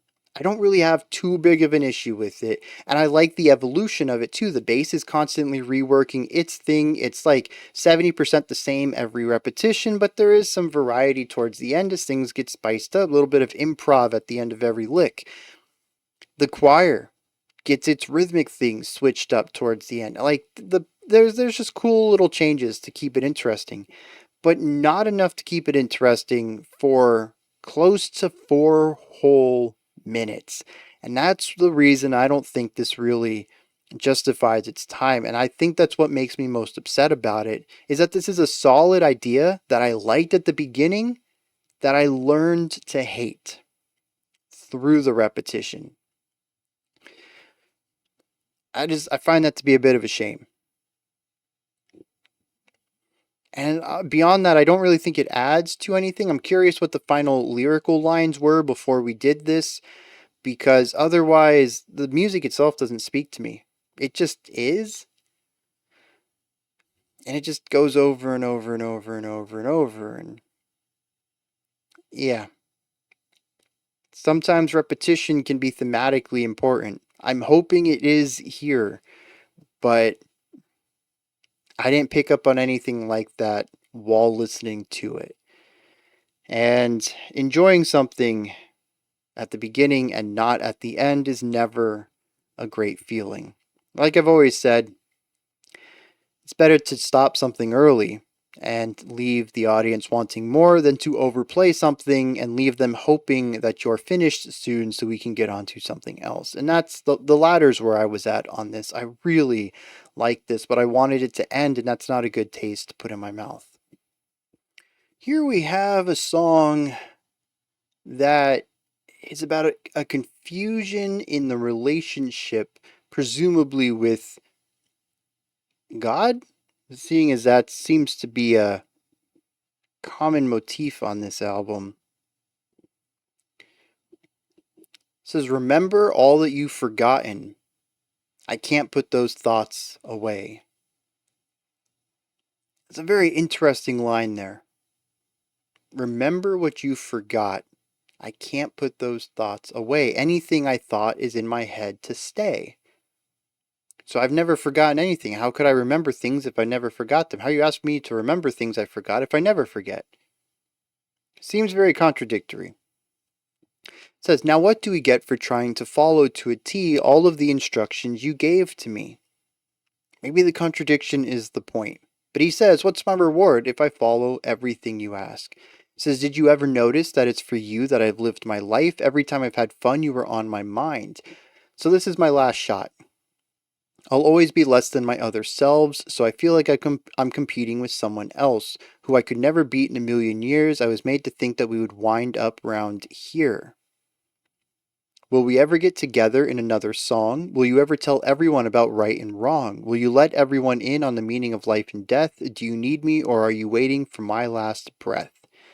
Assuming that this is still a conversation about a relationship with a deity, He's asking, what is the purpose of all this? It feels like you've left my life. I've done everything for you, and I'm still not any closer to any sort of answers. I still feel lost. I still feel like I'm less than everyone else. I still don't feel like I have a strong connection with you. He says, will we ever get together? Will you ever tell me about life and death? Will you ever tell people about what is right and wrong? He says, do you even need me? Or are you waiting for me to die? It's an interesting song, I think, from that perspective. One struggling with their spirituality. I don't understand how this relates to the music, which is a bit of a shame.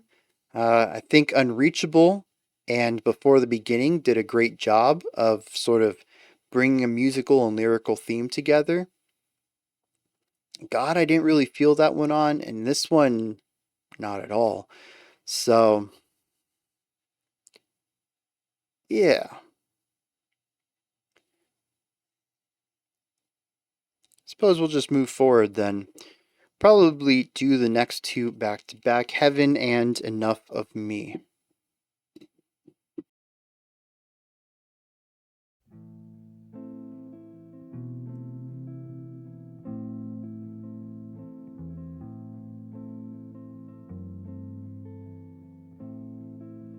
Well, I spent the night in heaven. I wanted to figure it out by myself. I spin around the fortress. You never know the currency that we all run on. We run on, we run on.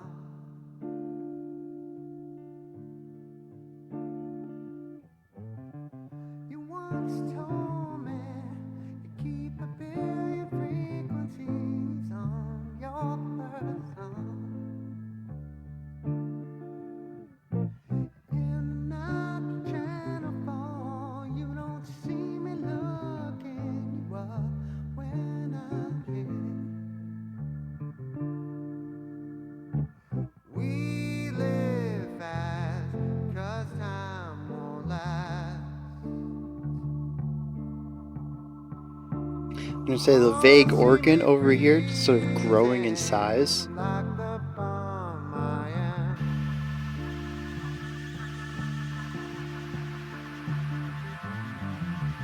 From where you start, there's endless information drilled into your mind. I don't need protection when life begins and I realize that time. I want life, man, that's fact. Oh, it is a feeling that will never.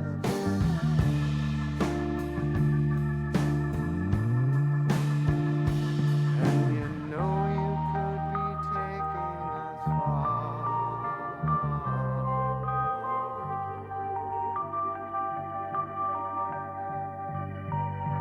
When I speak to you again through the stages of pleasure.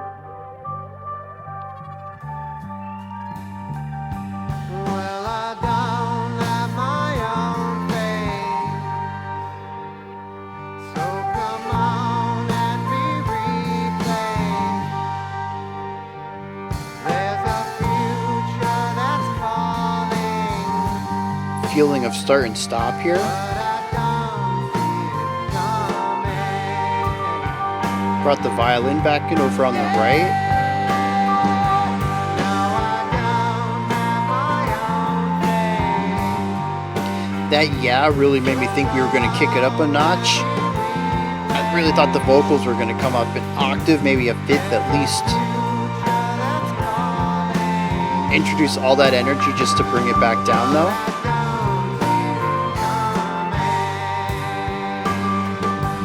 No, I don't see it coming.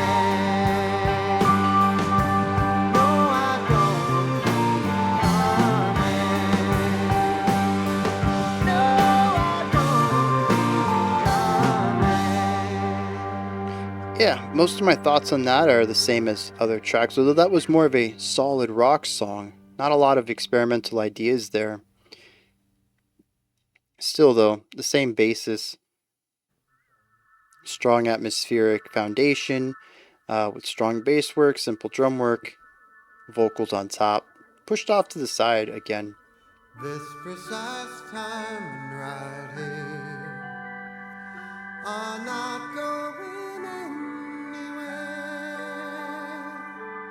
I've had enough of new todays. For once I'd like to Interesting dissonance to kick this off. I speak my last words and then remember, all that I've won, I have lost.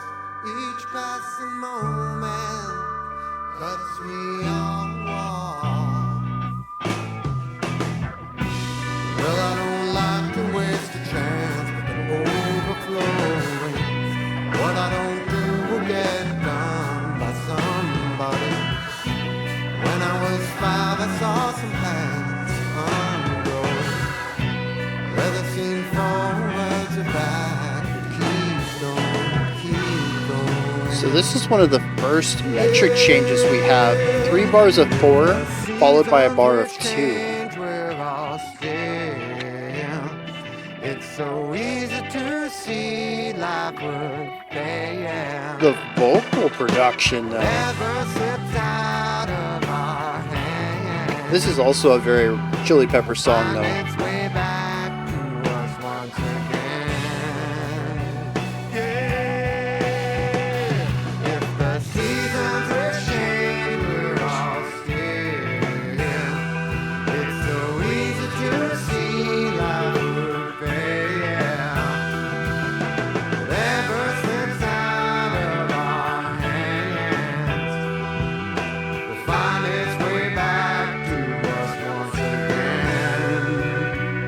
Will find its way back to us once again. There's interestingly a second vocal layer that doesn't seem to have the digital warbliness on it.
An unceremonious finale to that.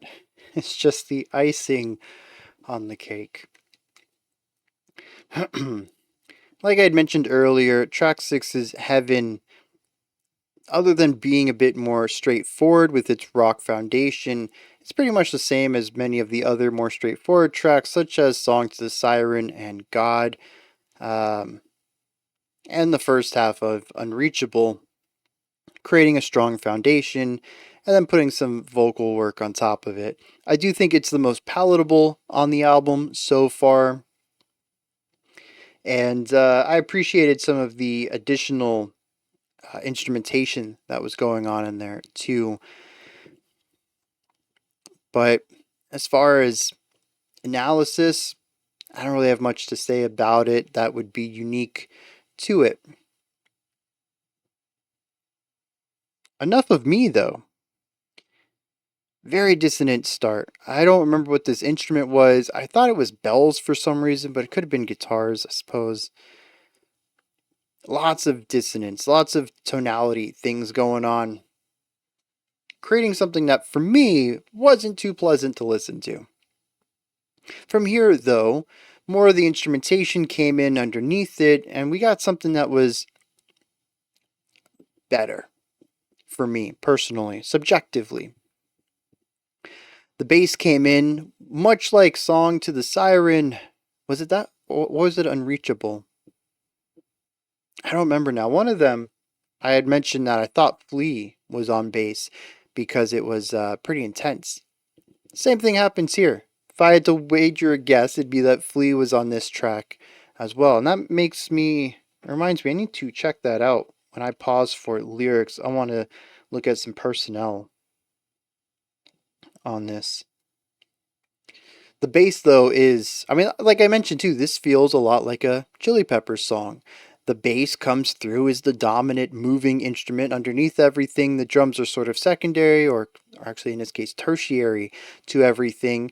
The guitar is consistently kind of playing this atmospheric, rhythmic, textural thing, not really providing too much melodically, sitting in the background and being a foundation for the lead instruments, which to me are the bass and the vocals.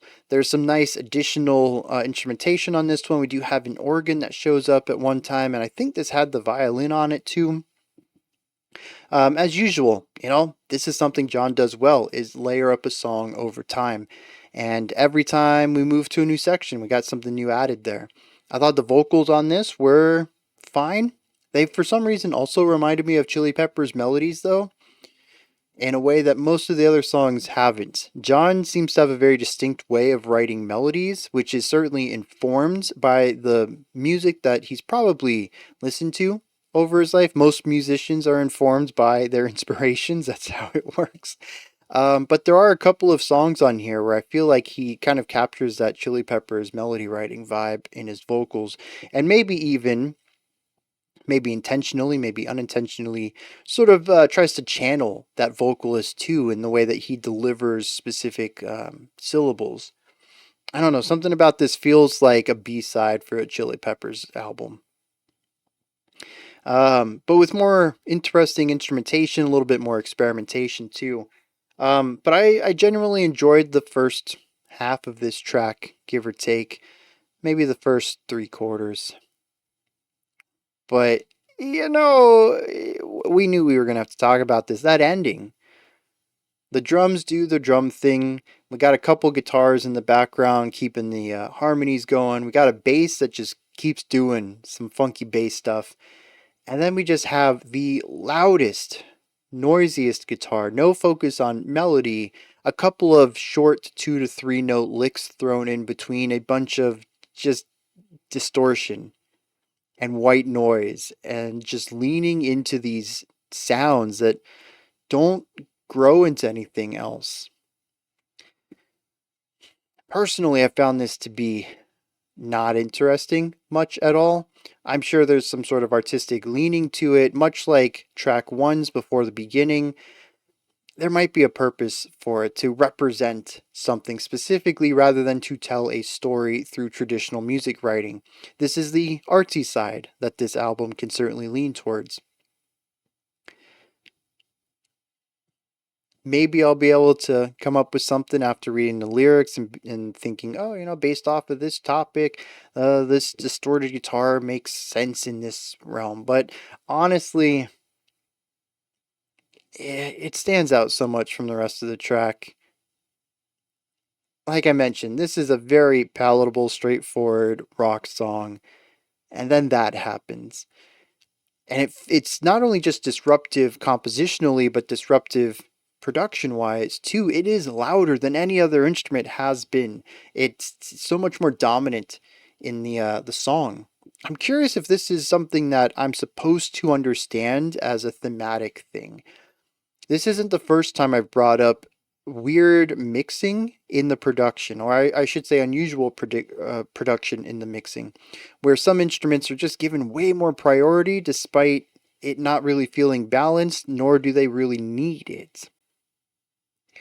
If this is an album about spirituality, maybe this is supposed to be a feeling that dominates everything else. Maybe there is that artistic side to it, but much like some of the other more esoteric sections in this album, as of right now, I really don't have a strong read on it. It is what it is, and I don't know what it's supposed to mean. I'm kind of thinking that might just be one of those things John gets. He wrote it, made sense to him, he put it out there, but it wasn't really for anyone other than him. Yeah. Let's some lyric. Actually, let's do personnel first. All right. So I had mentioned that the production on this is interesting, and that John might have had a very unique vision for how he wanted this to go, or he might have done the production himself. He did do the production himself, however, he did have a mixing engineer too, and Adam Samuels. Mixing and production are two different parts of the audio engineering aspect. John would have been, his duties would have been to put the manipulations and well, all the stuff that I've thought is interesting throughout. The slight delay, the echoes, the chopping up of sounds, that's all production. Mixing is making sure that all the instruments sound right together. That no instrument is louder than another, that they're in the right space. As far as EQing, I think would kind of go over in both areas a little bit. So yeah, the sonic identity of this album is very much John's work himself, not through someone else trying to explain what he wants and having them do it. He's hands-on with the production. Now, interestingly, the electric piano and drums are consistently played by a Josh Klinghoffer, who was a guitarist who started out as a touring guitarist for Red Hot Chili Peppers and eventually replaced John during a stint when he left the band. So I find that to be interesting. And sure enough, on Unreachable and Heaven and Enough of Me, Flea is playing bass. I don't know about our final three. I didn't even think to look at those.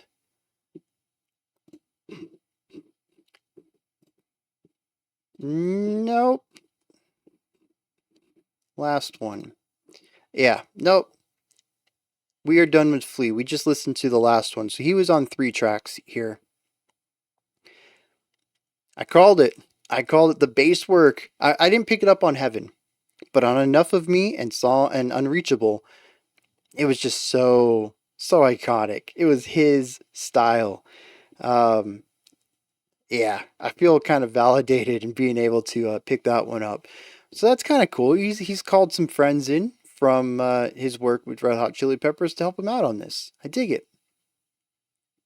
There's also a group of background vocals for Dark Light that did the choir part at the end. That was not John. That was the New Dimension Singers. We have the Sonus Quartet for strings, and Neil Hammond as the string arranger for a couple of the tracks, such as Heaven and the one we just listened to, Enough of Me. I think they show up on another one too. We have a different arranger for track 8, where we're heading next, but still the Sonus Quartet on that. And a different arranger on track 9, One More of Me. Still Sonus Quartet on strings though. So that'll be interesting. But mostly this looks like the John and Josh show. They're on every single song. although John is the exclusive writer and producer of it, so it's very much his vision. Yeah, so that's interesting. I figured that there might have been a little bit more, well, a little bit less hands-on with it. Being a solo artist, I figured it might have just been John, especially with as esoteric as it can be at times. But no, he's worked with a few people to create this album, so that's kind of neat.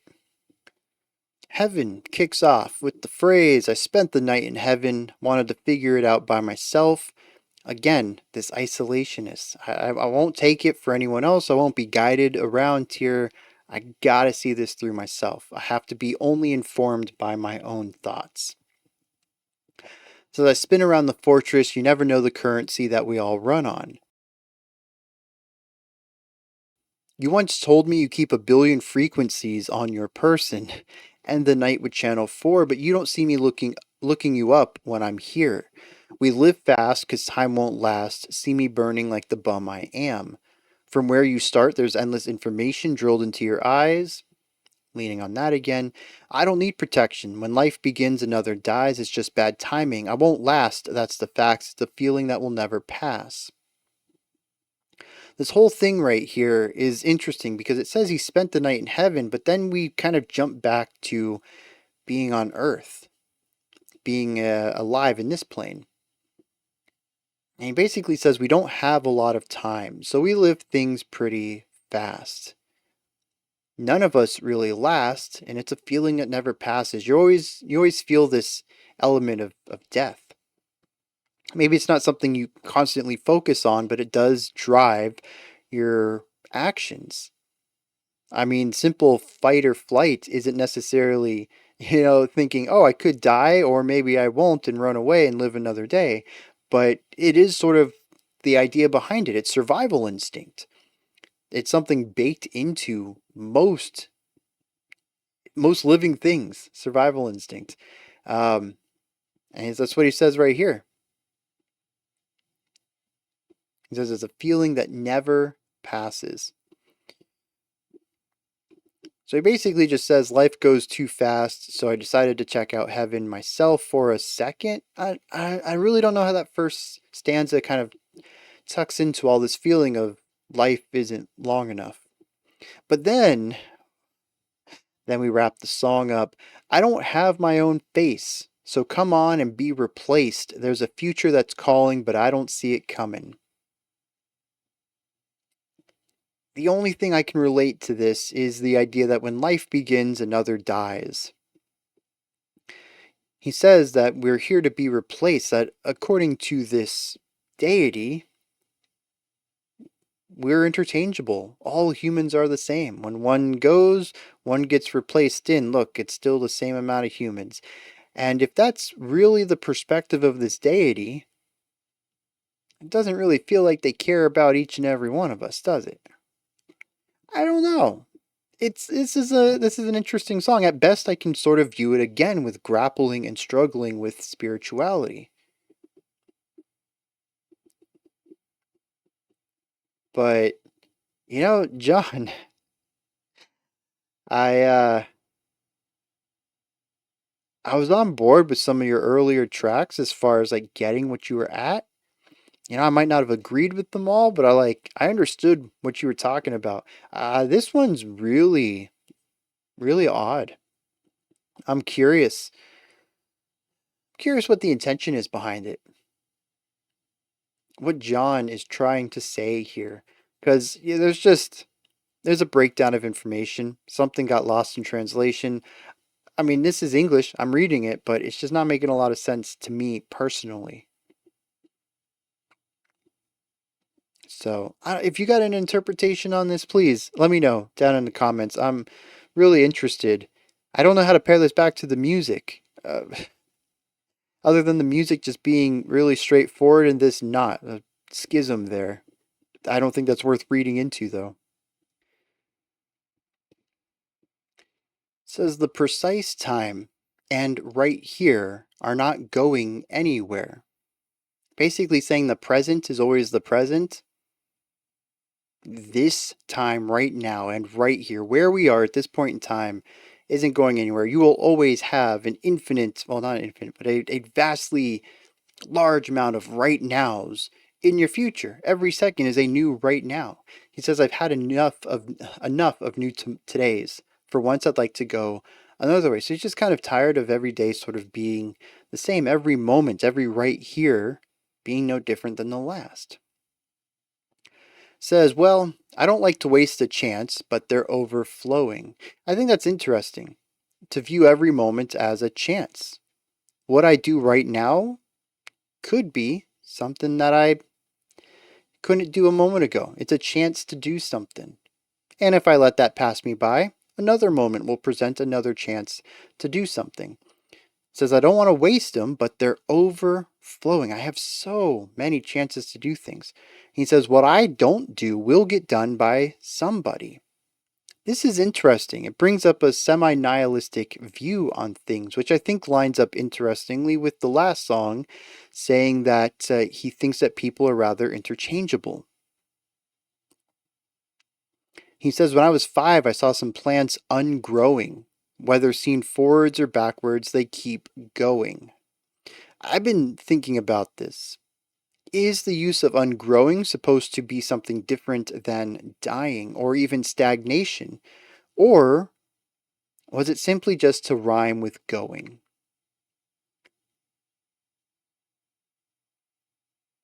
I don't know. I don't know that either really changes the feeling here either.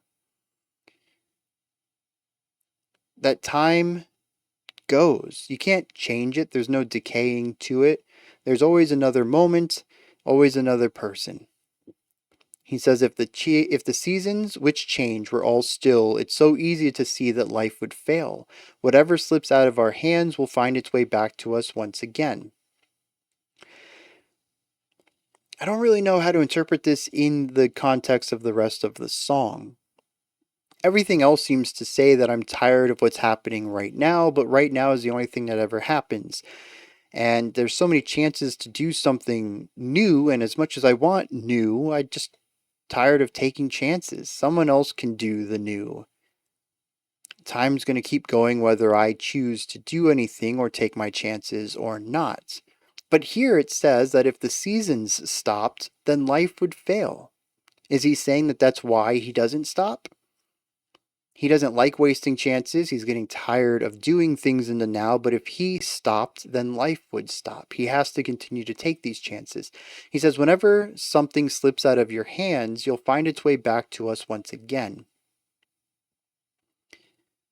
If you lose something, it'll come back to you. I guess that's kind of vague. I don't know. I feel like this wants to be profound on a spiritual level, but also on a temporal level, an understanding of our existence, both secularly and religiously. But I feel like it ultimately doesn't say a lot of anything. It points out some things and says, hey, doesn't this sound smart? But it never actually says something, I think, of import. That doesn't mean that nothing interesting comes out of this. I think it's caused my mind to kind of go in a couple of interesting directions regarding the concepts of time in general. But ultimately, I don't think this song is as interesting as I think it thinks it is. And this idea that if I stopped taking chances, that life would fail and that whatever I've lost comes back to me anyways. I don't see how that moves into a noisy outro. The ending of this song still makes no sense to me. And the song's called Enough of Me, which I kind of get in the concept of the first couple of stanzas, but in the final two, I don't see how that lines up anymore. And I'm just kind of lost here. You know, I had a thread around the midpoint of this album, and I lost it. I was following it, not really knowing where it's going, and I reached the end, and there's no more thread, and now I'm just lost in a dark cave. And John, you put me here, and I'm not sure I like it. But we only have 14 minutes of music left, 15 minutes of music left. Let's keep trucking along. Check out the 7-minute central.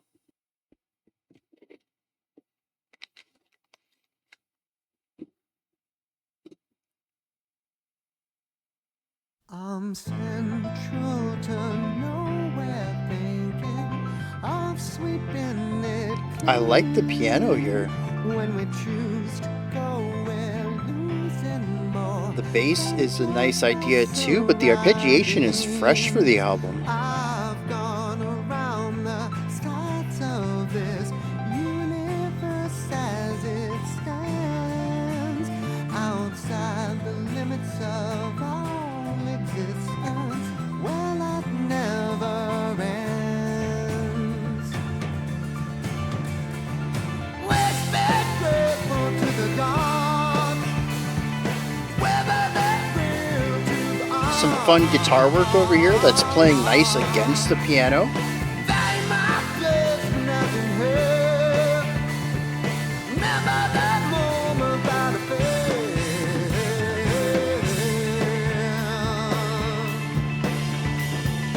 Anything that could one day be is as real as what I'm saying. If something is nothing, it must not be something in any possible way. Lose yourself in far-off worlds that are right under your feet. Switch below with above all the way up into infinity.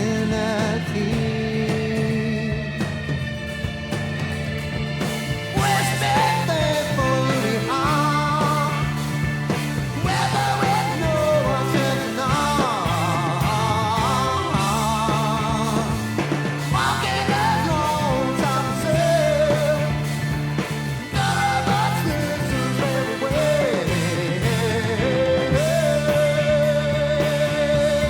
No. Oh, and a fun little hocket to boot. Okay. The drums are a little bit more energetic here.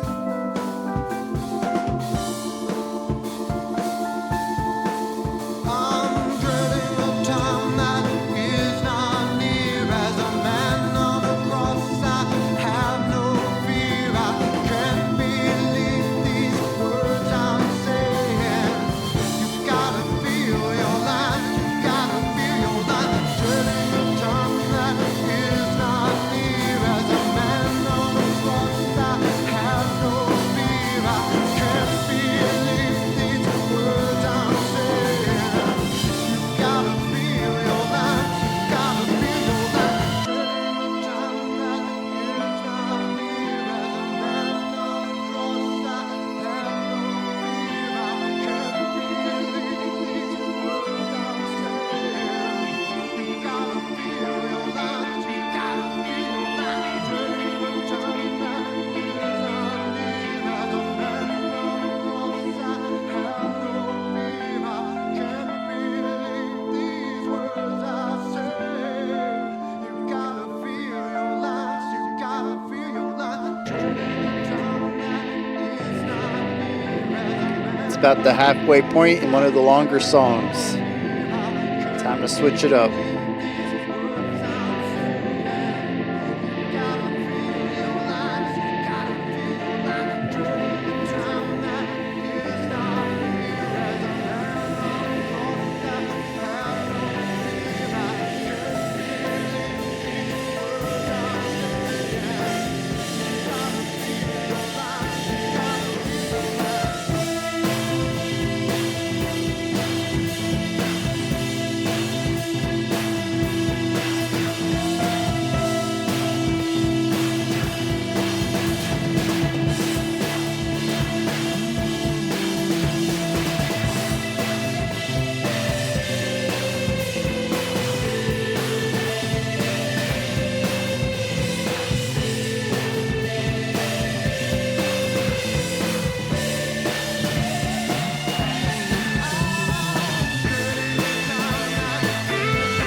So the guitar over here is arpeggiating now instead of the piano.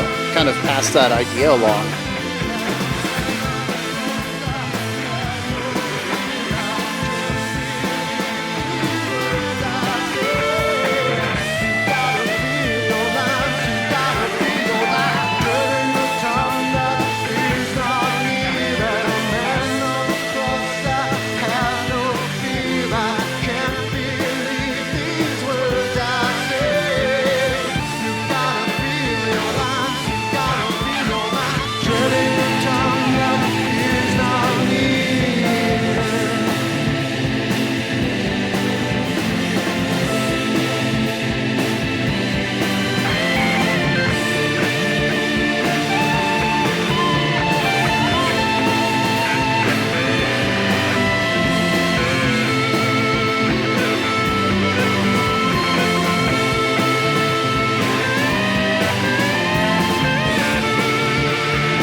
This one works. It brings together a lot of what I think he's been trying to do on this album, which is create something that feels very modern for the time, and pairing it with his influences of the past. You can still hear a lot of that bluesy guitar stuff in here, but it also has a bit of a noisier vibe to it, something noise rock, a bit more experimental. It's palatable at times, but it isn't. It's also a pretty standard mainstream rock track in the first half, and the second half becomes more experimental instrumental bit. The vocal section I think is just the same, like four lines over and over and over and over and over. We heard that so much in the back half of this track, but it was acting as texture, almost atmosphere to all of the different layers. It also starts off with a bit more of a simple side of composition and ends up with this, stacks and stacks and stacks of layers. This is everything that this album's trying to do, and it kind of puts some other tracks into perspective for me, because it makes me feel like most of those were attempts to do something like this. Honestly, this captures a lot of vibes as dark light. Starts off a bit simple, changes drastically in the middle, and does a massive build up on top of repetition of repetition of repetition to wrap the song up. It just does it better. It does it in a way that feels cohesive and collective, that the repetition and buildup are built into the song's identity in a way that makes it feel like it's actually going somewhere. It's not just sitting still. It captures a lot of that free flow playing that we heard in before the beginning that we really haven't touched on much since then. Um, and kind of brings it all together into a massive ending at the finale that dissipates into the core elements sticking around in isolation, something that we've seen on multiple tracks here, is to kind of dissolve the song down to the basic principles, the basic parts of it. It almost feels like every other track is a part of this one. We've been listening to one idea in isolation, another idea in isolation, another idea, and finally we get to see all the pieces together and the collective whole that it creates. It just, I wish the rest of the album was like this, and maybe it's purposeful that it isn't, Most of this album lyrically is about feeling lost, feeling incomplete, challenging your own spirituality and your perspective on life. Maybe this song is about finally getting all of it together. It is called Central. Central is a place where things converge. Maybe that's what this is supposed to be about. Musically, I do see this as a convergence point. Like I mentioned, many of the ideas that I've seen in other tracks are present here just in a way that works. Everything builds off of one another. I don't know.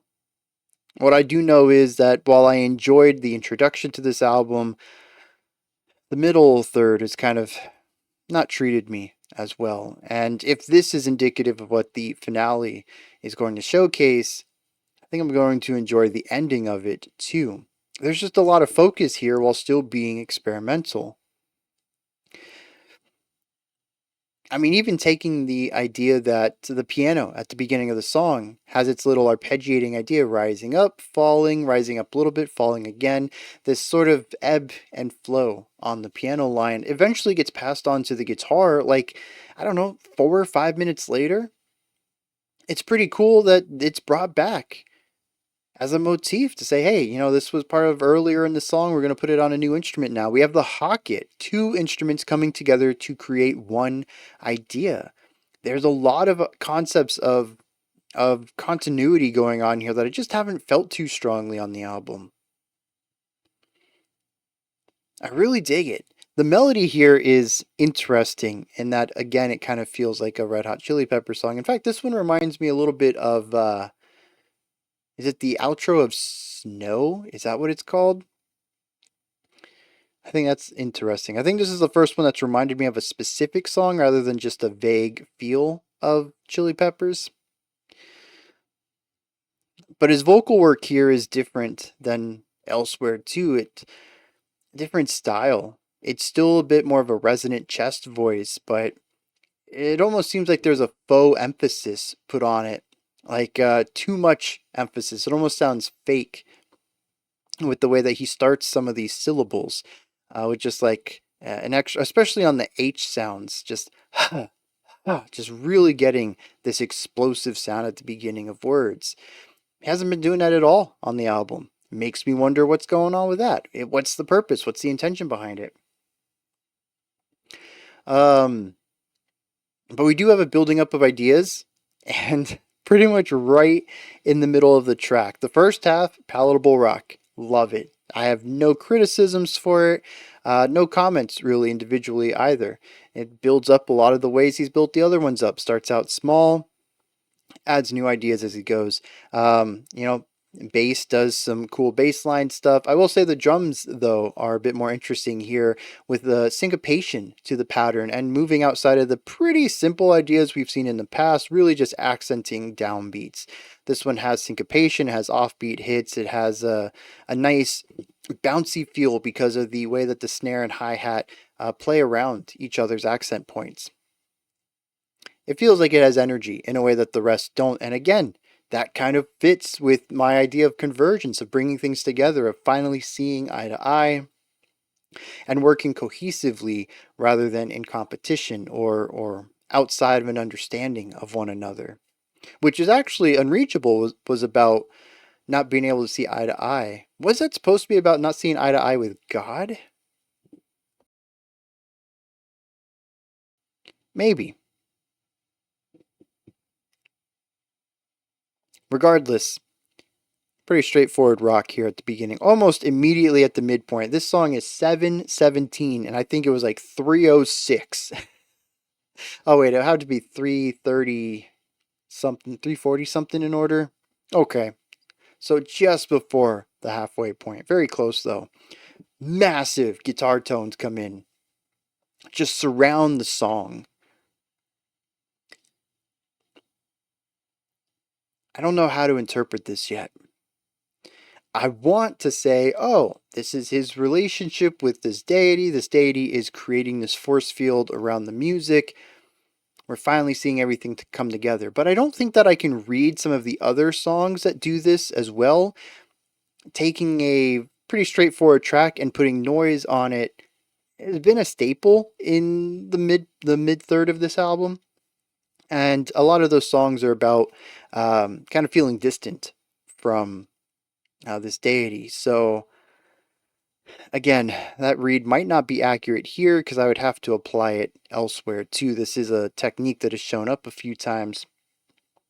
So it's just kind of left me wondering why, other than the fact that I think in general it musically works. I think it's off putting, it's a little startling, it comes out of nowhere, there is no foreshadowing, it's just you're listening just to some comfortable music and then it's loud. And then there's big noisy guitar. And that's kind of scary. Kind of, I was like, what? It caught me off guard, shocked a little bit. So yeah, I don't know quite how to interpret that yet, but it does work musically in what comes next. It sets the tone and the mood for this next set of layering that we're going to see. And I do think that the layering does work generally.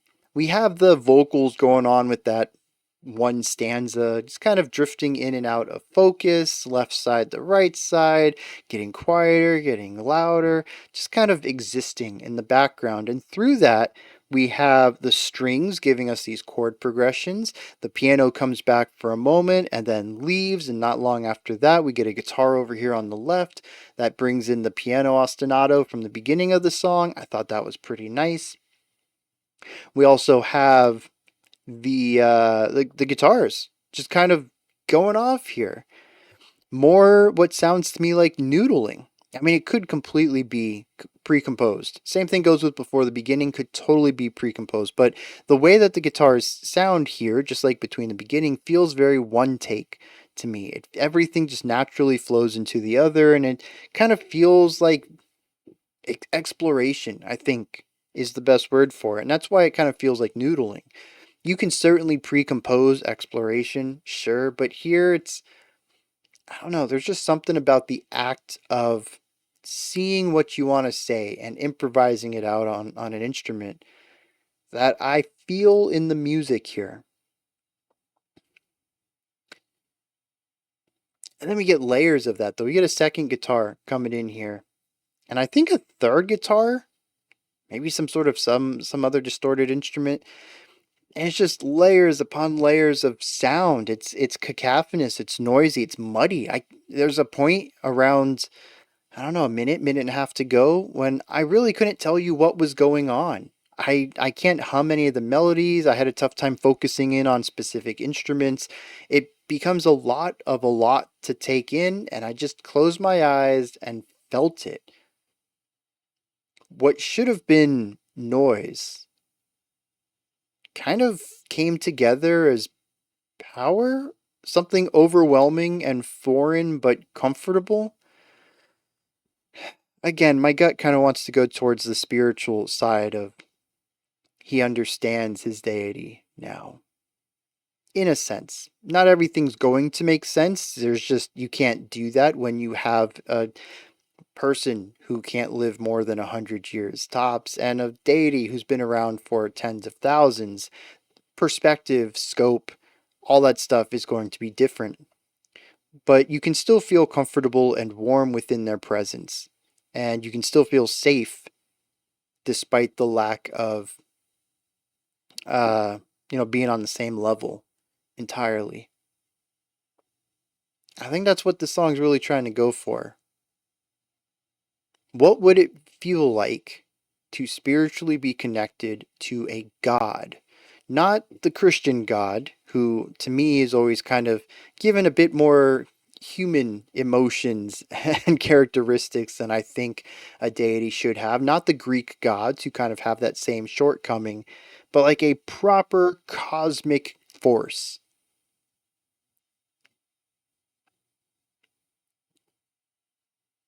To feel their presence, their weight, their love, even. I think it would be like asking a fourth dimensional person to explain what the fourth dimension is like. No different than asking a third dimensional object to explain to a second dimensional object what it's like to have depth. it's impossible to explain something that you have no concept of whatsoever. Where did I get that from? There was a book series from a long time ago. It was mid 90s, mid to late 90s. I can't remember what it was.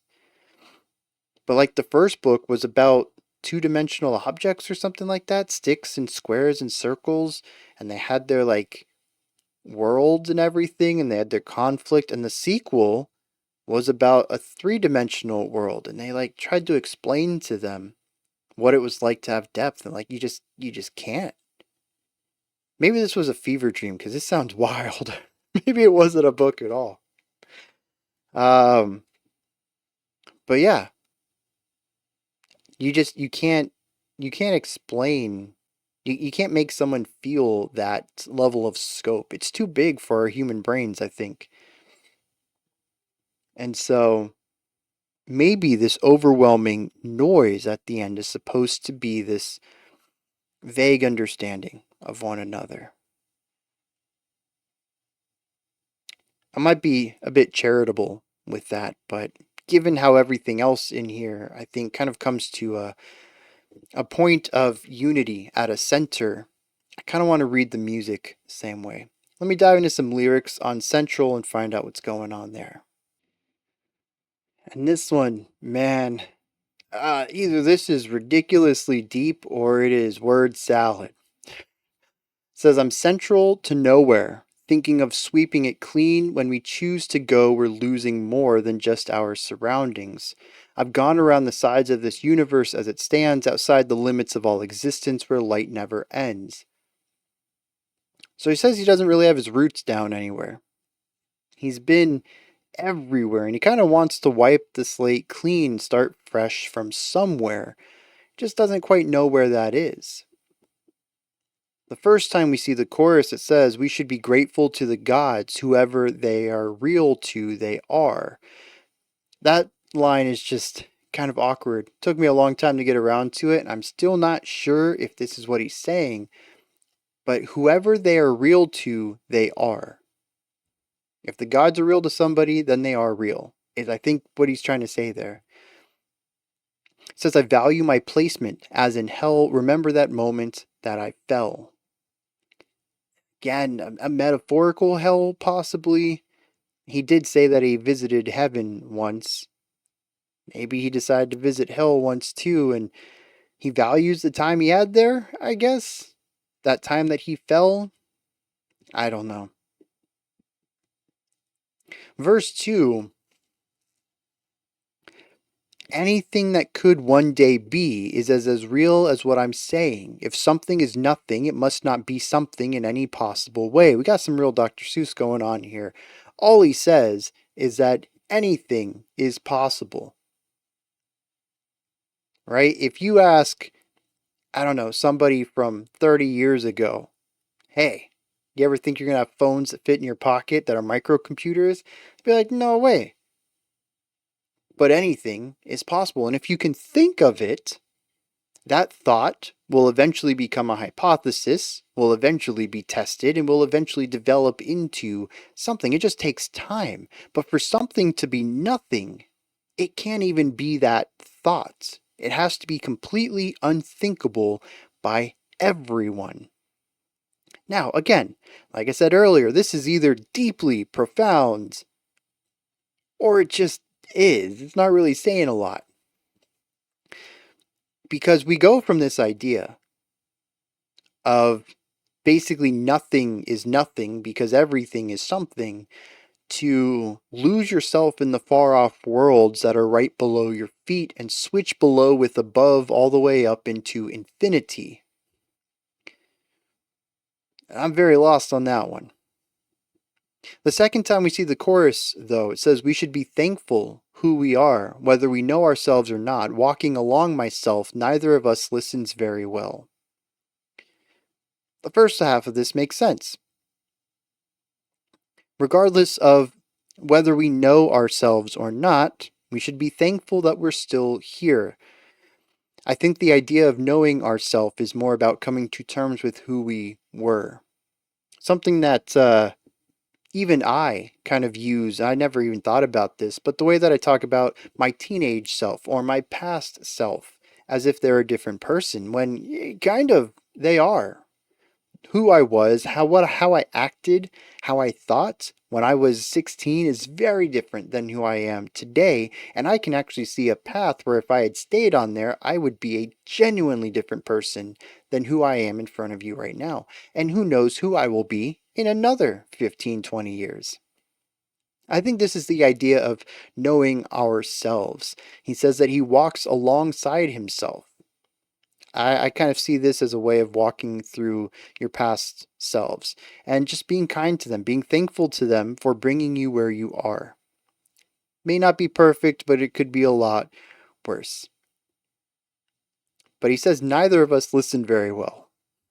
I think this is just a little throwaway line, a little bit of comedy to it, but also to say that not all things change. But then we get to the repeated line. This is said 12 times here as the instrumental parts are going. I'm dreading a time that is not near. As a man on a cross, I have no fear. I can't believe these words I'm saying. You gotta feel your lines. Now, I don't know what you gotta feel your lines means. I really don't. And for whatever reason, he can't believe he's saying them. I don't even know what he means by it, so I don't understand why he's incredulous about it. Regardless, he says he's dreading a time that isn't near. But he has no fear because he's a man on a cross. So bringing up Jesus illusion right here, I don't know. And tying any of this together. Some of these stanzas are beyond me, others I get in isolation, but putting it all together, I'm honestly a bit lost on it. He says he's been all over the world and that everything is possible and that he's thankful for his past actions that took him where he is, but he's not afraid of something that he's dreading that's way off in the future. It's not near. Dude, I don't know, man. And then for that to be, you got to feel your lines. That whole thing about being on a cross and feeling your lines, that's what he decides to repeat over and over into a mantra. I don't know what it means, much less why the weight, the impact of the repetition is supposed to mean anything. I'm beyond lost on that song. Interesting lines. Got me thinking about some stuff. But as a whole, I don't know about that one. All right, let's wrap this up. Our final 7 minutes. Starting with One More of Me and moving into After the Ending. I see myself as everyone. I am what's all around me. Is this John on vocals though? No, nothing, it just cannot be. Feelings come from the sun. Presumably, yes. Like most everything and everyone. That's John. What is he doing with this? What seems lost is free from the force that slowly destroys us and kills all matter off. Well, we don't control the chance that plays with us, and we get existence back by hurting others. When we go the other So we're actually doing the same thing we did a few tracks ago. 3 bars of 4 and a bar of 2. 14-bar phrase. It could be 2 bars of 7, but the groupings are 4, 4, 4, 2. It's interesting he's done this twice. But it exists when you think of it. What is anything anyway? But a series of things running through your brain. All of the fun things you do. the product of what's happened to you. Whatever you It's interesting, he's leaning create into a from lack of love perfect is a pitch gift from on a all of these place with runs. some call above. There's only the forces of hate and love. One breaks things down and one builds them up. Oh man.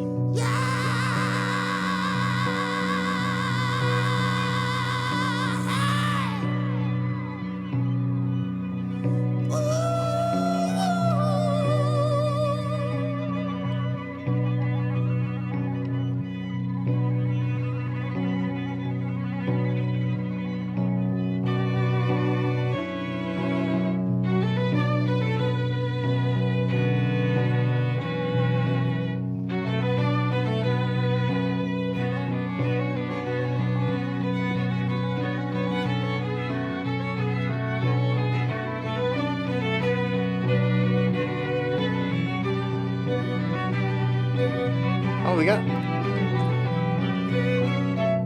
No, it's not a cannon.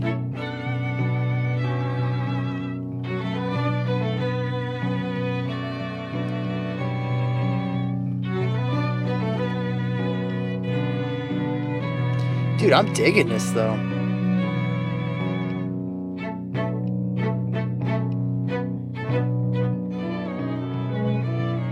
Well, I was.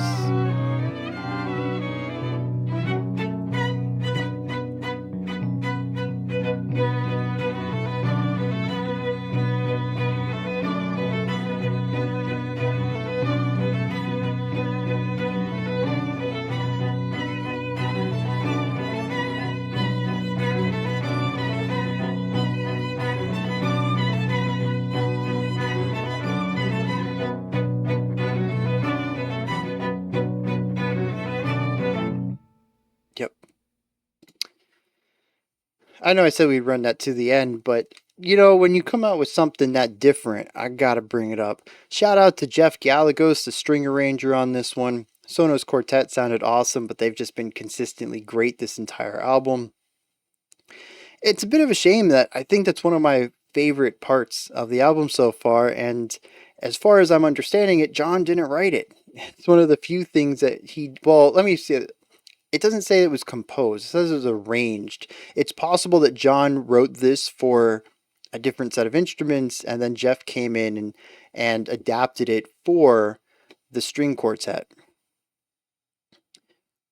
Regardless, though, it's fun, it's groovy, it's got a little bit of spice to it. The harmonies are gorgeous.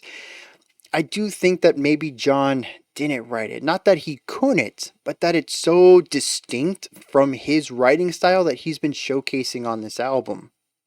I don't know. I haven't listened to enough of John's writing to say whether this is or isn't something he could do.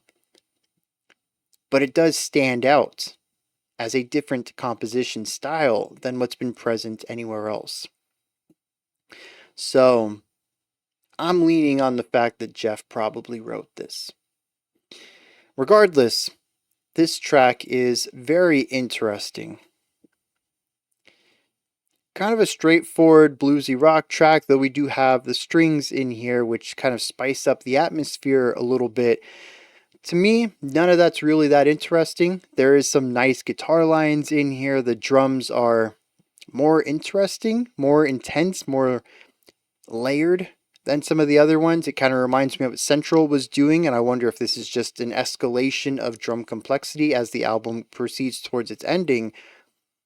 The strings are an interesting spice for a bluesier side of sounds, but it all kind of comes together into something very... what is this album called? Very the Empyrean.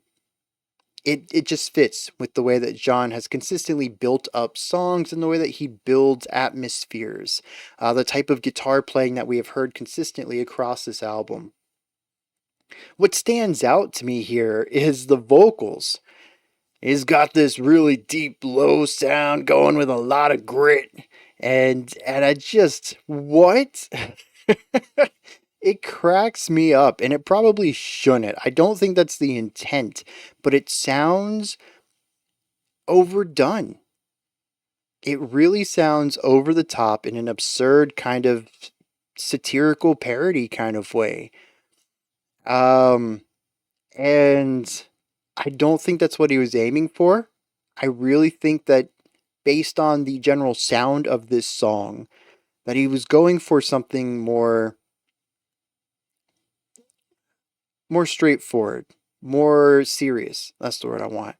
But it ends up feeling like Captain Beefheart doing a solo vocal bit on top of one of John's songs. And that image I couldn't shake. It's way out of left field and it's absurd. And out of left field is a phrase I've used a few times on this album. John consistently reinvents what this album is doing. He keeps like 70% the foundation. That is consistent through everything, but he has surprises up his sleeve. All of them consistently. He has more than 2 sleeves on this album. I don't know where he keeps getting them from, but he's got tricks up all of them. And it's really impressive to sit here and think, even 5 or 6 tracks in, that I have a strong understanding of how John makes a song, and then listen to the next track. Yep, this fits my understanding, and then still get the rug pulled out from under me. There is something interesting about the novelty of that. And I think it speaks to him as an artist, too. He's not content with one idea. You know, even just the sheer fact that this isn't Red Hot Chili Peppers minus the rest of the band, you know, basically John's version of the Chili Peppers. There are some songs that I think really lean into that vibe, but there's also a lot of stuff on here that I would never imagine the Chili Peppers playing. I really like that. We get to see another side of this person, and this other side is highly experimental. There is definitely an identity in this album, but the fact that he's never content with just doing one thing, I really appreciate. Artist to artist, you know? Music maker to music maker. And just to kind of see that continue to bleed through the music, it tells me that this is something that's really important to John, especially kind of lacking the palatability of it. I'm actually quite surprised it has as many listens as it does, given how artsy and esoteric it can be at times. But at the end of the day, I think he's made something that's really personal here. And it means a lot to him, and I'm on the outside of that bubble, as most people are.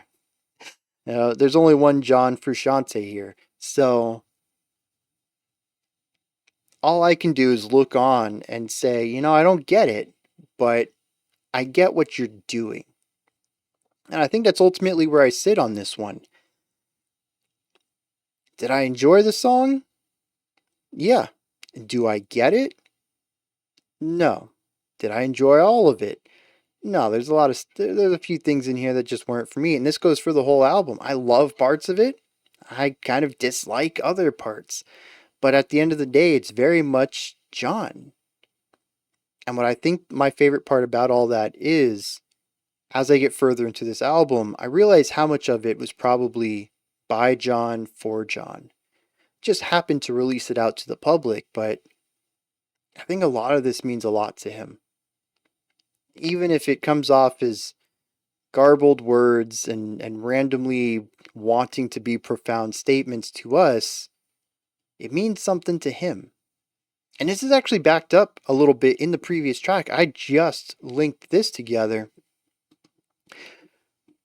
What was that line? We should be grateful to the gods, whoever they are real to, they are. Replace gods with just words, information, knowledge. These words don't always mean something to me. Sometimes I can catch a vibe. Sometimes I don't understand a word that he's saying.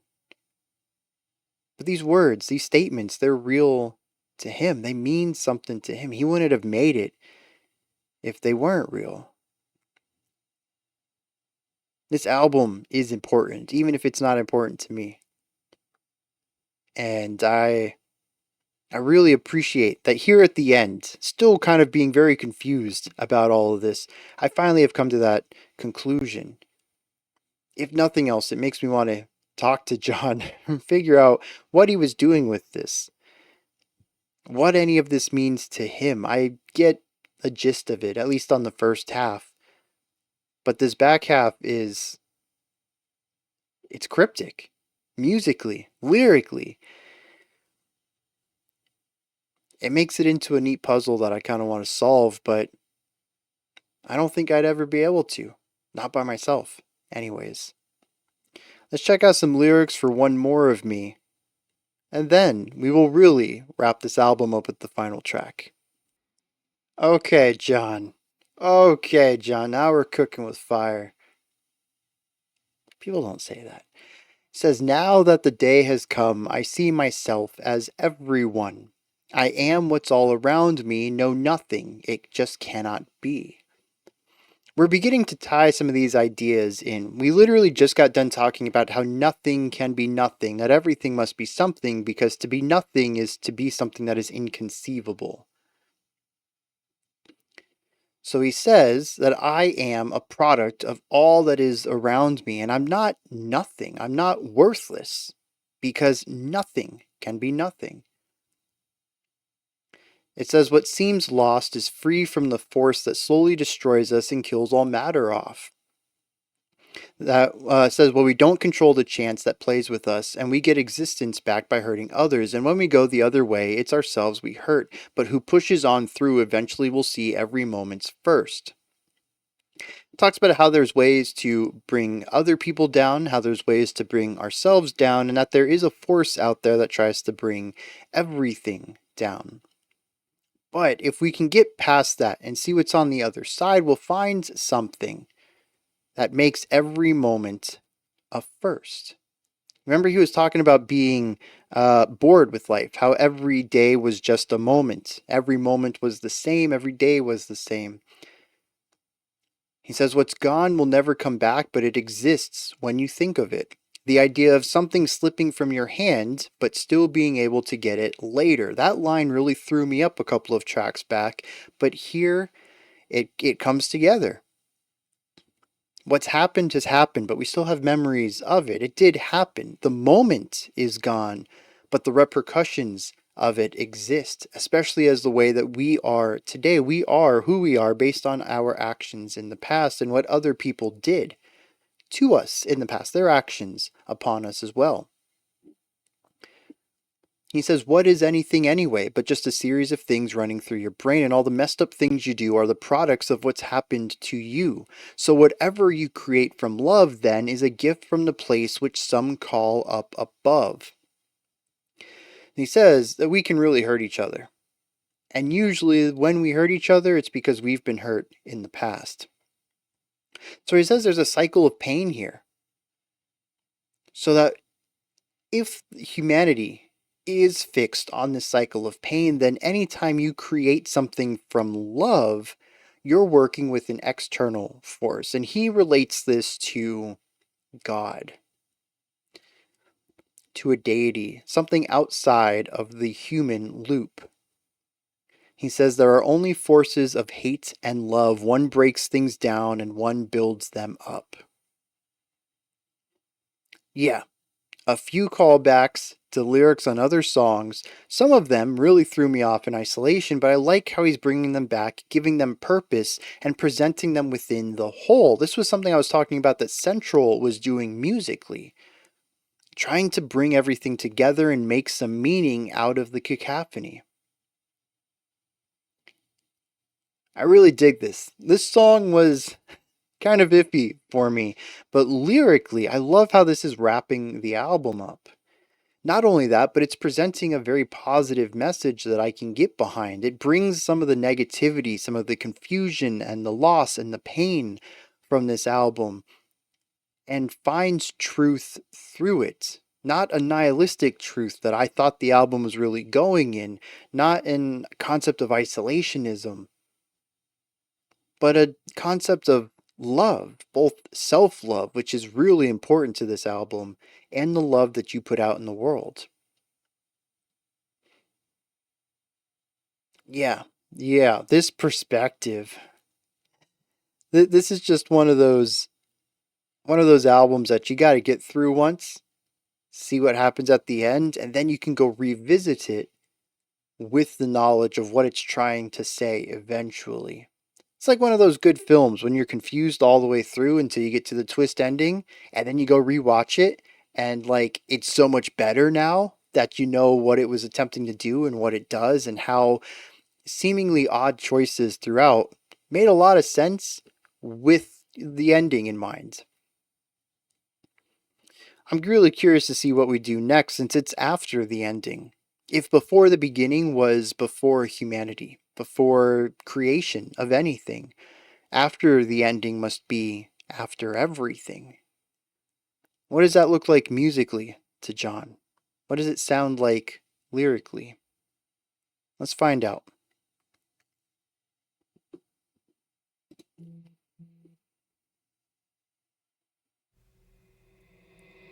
Pain runs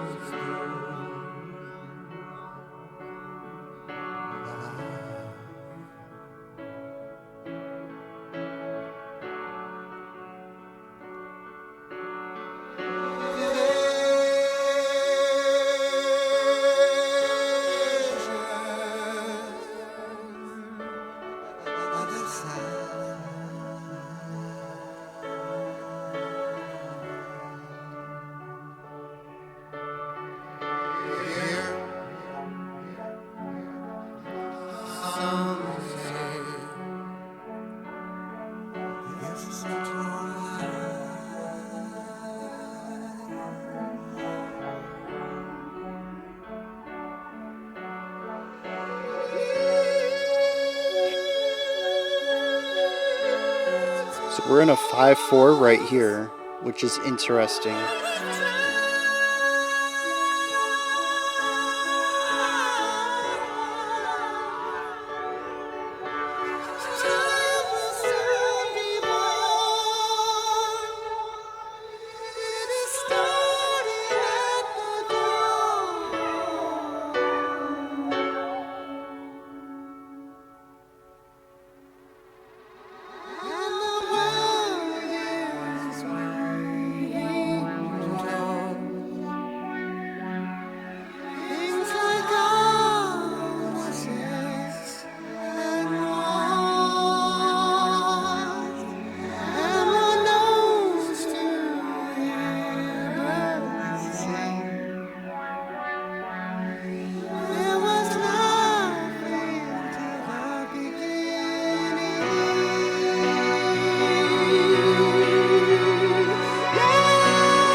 Sorry, apparently I was muted. Had to do something strange there at the end. just kind of the song was simmering out. All the ideas are sort of fading away. We had the whispering and this one synth waving in the background. And of course, in this removal of sound, we had to have a snare accent to wrap it up. Why? um yeah, I don't have a lot to say on this one, but I do like what it's doing. It's mostly synth and John here. I don't really know what to make of that. The synth is a brand new instrument on this track. On this album. We've had organ, had piano. I don't think we've had synth pads. The only thing I can think is an element of transformation here. And I think musically this follows too when we look at the harmony of this. It's very uplifting, very light. All of the weight is gone. In fact, I think the most important part, the most consistent instrument on this album has been the guitar. It's John's instrument. It's what he plays in Chili Peppers. That weight has been lifted. It's not needed here anymore. We have a synthesizer instead. But the electric guitar consistently on this album is pretty weighty, whether it's bringing in some more drearier chord progressions or it's presenting its heavy, noisy distortion. It's been something that brings the album down in some way. Here, the synth sounds light. It sounds effortless. It just sort of breezes through the song. And it brings joyful, positive vibes as far as the harmony goes. This is a very uplifting outro to an album that has been kind of dreary at times, has been heavy and noisy and convoluted at times. All of that's gone. We have 2 layers, good vibes, and very light sounds. There's peace here at the end of this album.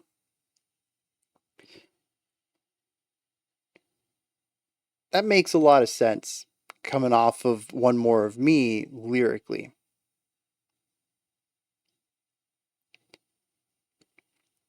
I do find it interesting though overall the sound that we have here. And if I hadn't have kind of figured out thematically what was going on with the last track, I think I'd be very confused here. I think if this is an album you just put in and absorb, you're not really paying attention to the lyrics, you're just feeling out the music, right? First time listening, just chilling with it. I think this might be a little bit of a confusing outro. It's very distinct and very different from everything else. But like I said, ultimately, I think from a thematic, artistic angle, this is a good way to go. It represents a lot. This was also the last thing it looks like John did in his solo art. Let me double check that just in case. Albums. Oh, no. Okay, no, I was totally wrong on that. I'm going to blame Genius for that misinformation. He put out an album called II in 2023. So, oh, geez. Also 10 songs, 103 minutes. Quite a few less plays, too. Maybe because it's newer. 15-year difference almost. But I wonder if it just didn't connect with people the same way that Empyrean did. I don't know. Anyways, though, back to the conversation. I think that about wraps it up. I like what this does here. Represents change in levity, in form, in joy, positive outlook. And like I said, it's interesting that he decides to shed the guitar. I think that's a good way to go, but I wonder if it means something more to him. I'm coming at it just from the music. Let me hit some lyrics on this, then we'll wrap the video up. And here we see, in the final moments, John decides to get quite esoteric again. says pain runs through life, pleasures is other side. That's a tough word to say. Pleasures as a plural. The other side is owned by pleasure. All pleasures. It is plural and possessive. So pain runs through life, pleasures is other side.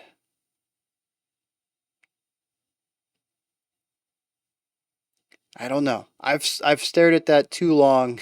I'm trying to do it again. I see that and my brain's like puzzle, must solve. I don't is life the other side of pleasure, of all pleasure?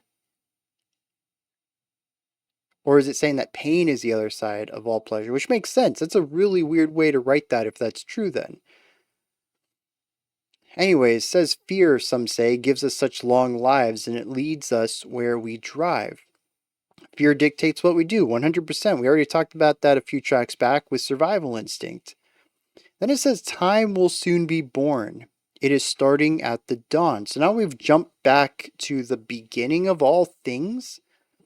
It says, but the world is moving towards things like opposites and wars, and one knows to hear birds sing there was nothing till the beginning. So he's talking about the division of the world. Maybe as it always was. If we're back to the dawn of time, say that the world, even at the very beginning, is moving towards opposites and wars. But he could be talking about right now, too, that now the world is moving towards things like this. I think the world's always been doing that, though, so I'm going to give him the benefit of the doubt and believe that's what he was talking about.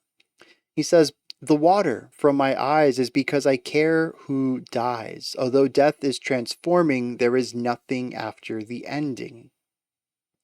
So, despite talking about heaven and hell, these are things that you can visit while being alive, that he doesn't believe there's anything afterwards. Or maybe not John, I might be putting words into his mouth. In this work of art, the narrator doesn't believe there's anything after death, despite having visited heaven and hell, which I think is a really interesting concept, that the ideas of these afterlife places are things you visit while you're alive.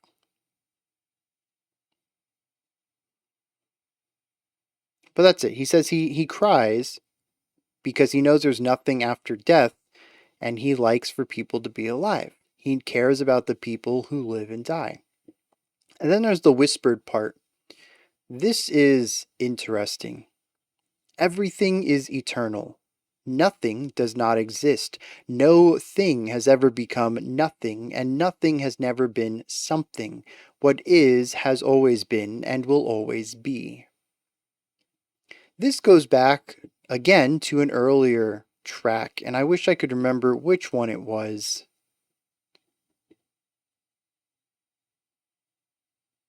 Yeah, I don't remember. It was the one where we were talking about the existence of things, and as long as it was something you could think of, then it could never be nothing.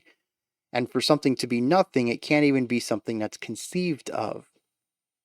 So he basically says that if it doesn't exist, it never will exist, and if it has existed, then it will always exist. Which is true in some senses. He says everything is eternal. I think the purpose of this is simply to say that existing is putting your imprint on the world, regardless of what that is. Even if you are not a big celebrity who has touched millions of people with your words or performances or whatever, you're still going to impact something in this world, even if it's just a family member. And they may end up doing something because of what you said to them once. Maybe, even to go on an extreme, you're going to help them away from some bad situations and put them on a path that leads them to doing something good, and they end up building a family where maybe they wouldn't have on the other path. Maybe they would have been prematurely killed on another path. Now, your actions have brought new life into the world. That life, everything it does, everything it impacts, is going to be a ripple of what you did all those years ago. You may not be eternal. They might not know your name. Hundreds, thousands of years down the line, they may not know that they're alive because you saved somebody all those years ago. They may not know your name in this long family tree, but you're still putting an impact on the world. Everything is eternal. By simply existing, you're changing the world around you. And no one is nothing, because if you were nothing, then you wouldn't be something. And as long as you're something, then you're changing the world around you. It's this whole mindset that simply existing is worthwhile.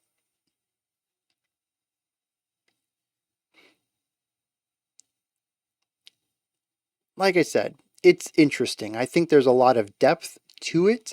It is profound in a sense. But I think it also says a lot of nothing. But I think you can extract a lot from it. And I think that's what makes it interesting. By itself, it just states some very clear ideas in a very convoluted, wordy manner.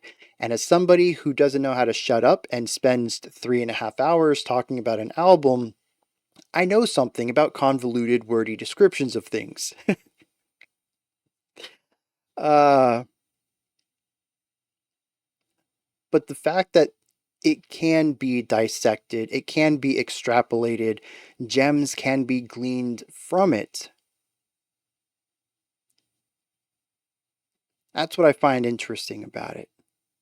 I don't know if I will always remember the entire stanza, but I think the concept is going to stick with me for a while. It's something I think I need to mull over and kind of see what's going on with it. On the face value, I agree with what it says. But I do find it a bit of a conundrum that what it directly states is kind of redundant and overly wordy. I think that's an interesting combination of things for something to be both semi-vapid or observatory, but also have depth if you want to look for it. Like good music, I think this is what draws me to it, where it is interesting on the surface level. You can get a mainstream audience to enjoy this. But when you add some, or if you want to look for some depth, you'll find that too. I find that to be the music I enjoy most. Might be why I like this set of lyrics here. It kind of embodies that same feeling. It is about transformation, though, in the end. The person that we're looking at in this song is very different than the person we saw earlier in the track, who is incredibly lonely. Lost, didn't really know their place in the world. Here they do. Even though they might not see their place in the world, they might not understand their place in the world, they understand they have a place. The world is full of hurt and pain. It says the world's moving towards opposites and war. That doesn't make the earth any less beautiful. And in order to avoid that, we need to put love into the world, because as they view it, the world is a cycle of hatred and pain, and we need this external force of love to be pushed into the world by people. And so this person changes from someone who is a little cynical and lost at the beginning into someone who wants to put love out into the world. It's a beautiful story. I really dig it. These are my thoughts. John Frusciante's The Empyrean. Let me know what you thought of this. If there's anything that stood out to you, anything that you would like to add on to what I said or correct me on, maybe you have your own thoughts, opinions, or perspective on this, please put all of that and any thoughts you have down into the comment section. Above that, in the description box, you'll find a link to Linktree. Takes you here. You can find links to my music, ways to support the channel, a link to the Discord server, and so much more. Above that, if you could, like, subscribe, and ring the bell. I greatly appreciate all three of those. Alright, that wraps it up for today. I'll be back tomorrow, though, 5 p.m. Eastern Standard Time, 10 p.m. UTC as usual. Until next time, remember to be critical, not cynical, of the music you listen to, and have a fantastic morning, afternoon, or evening, whenever you choose to watch my videos.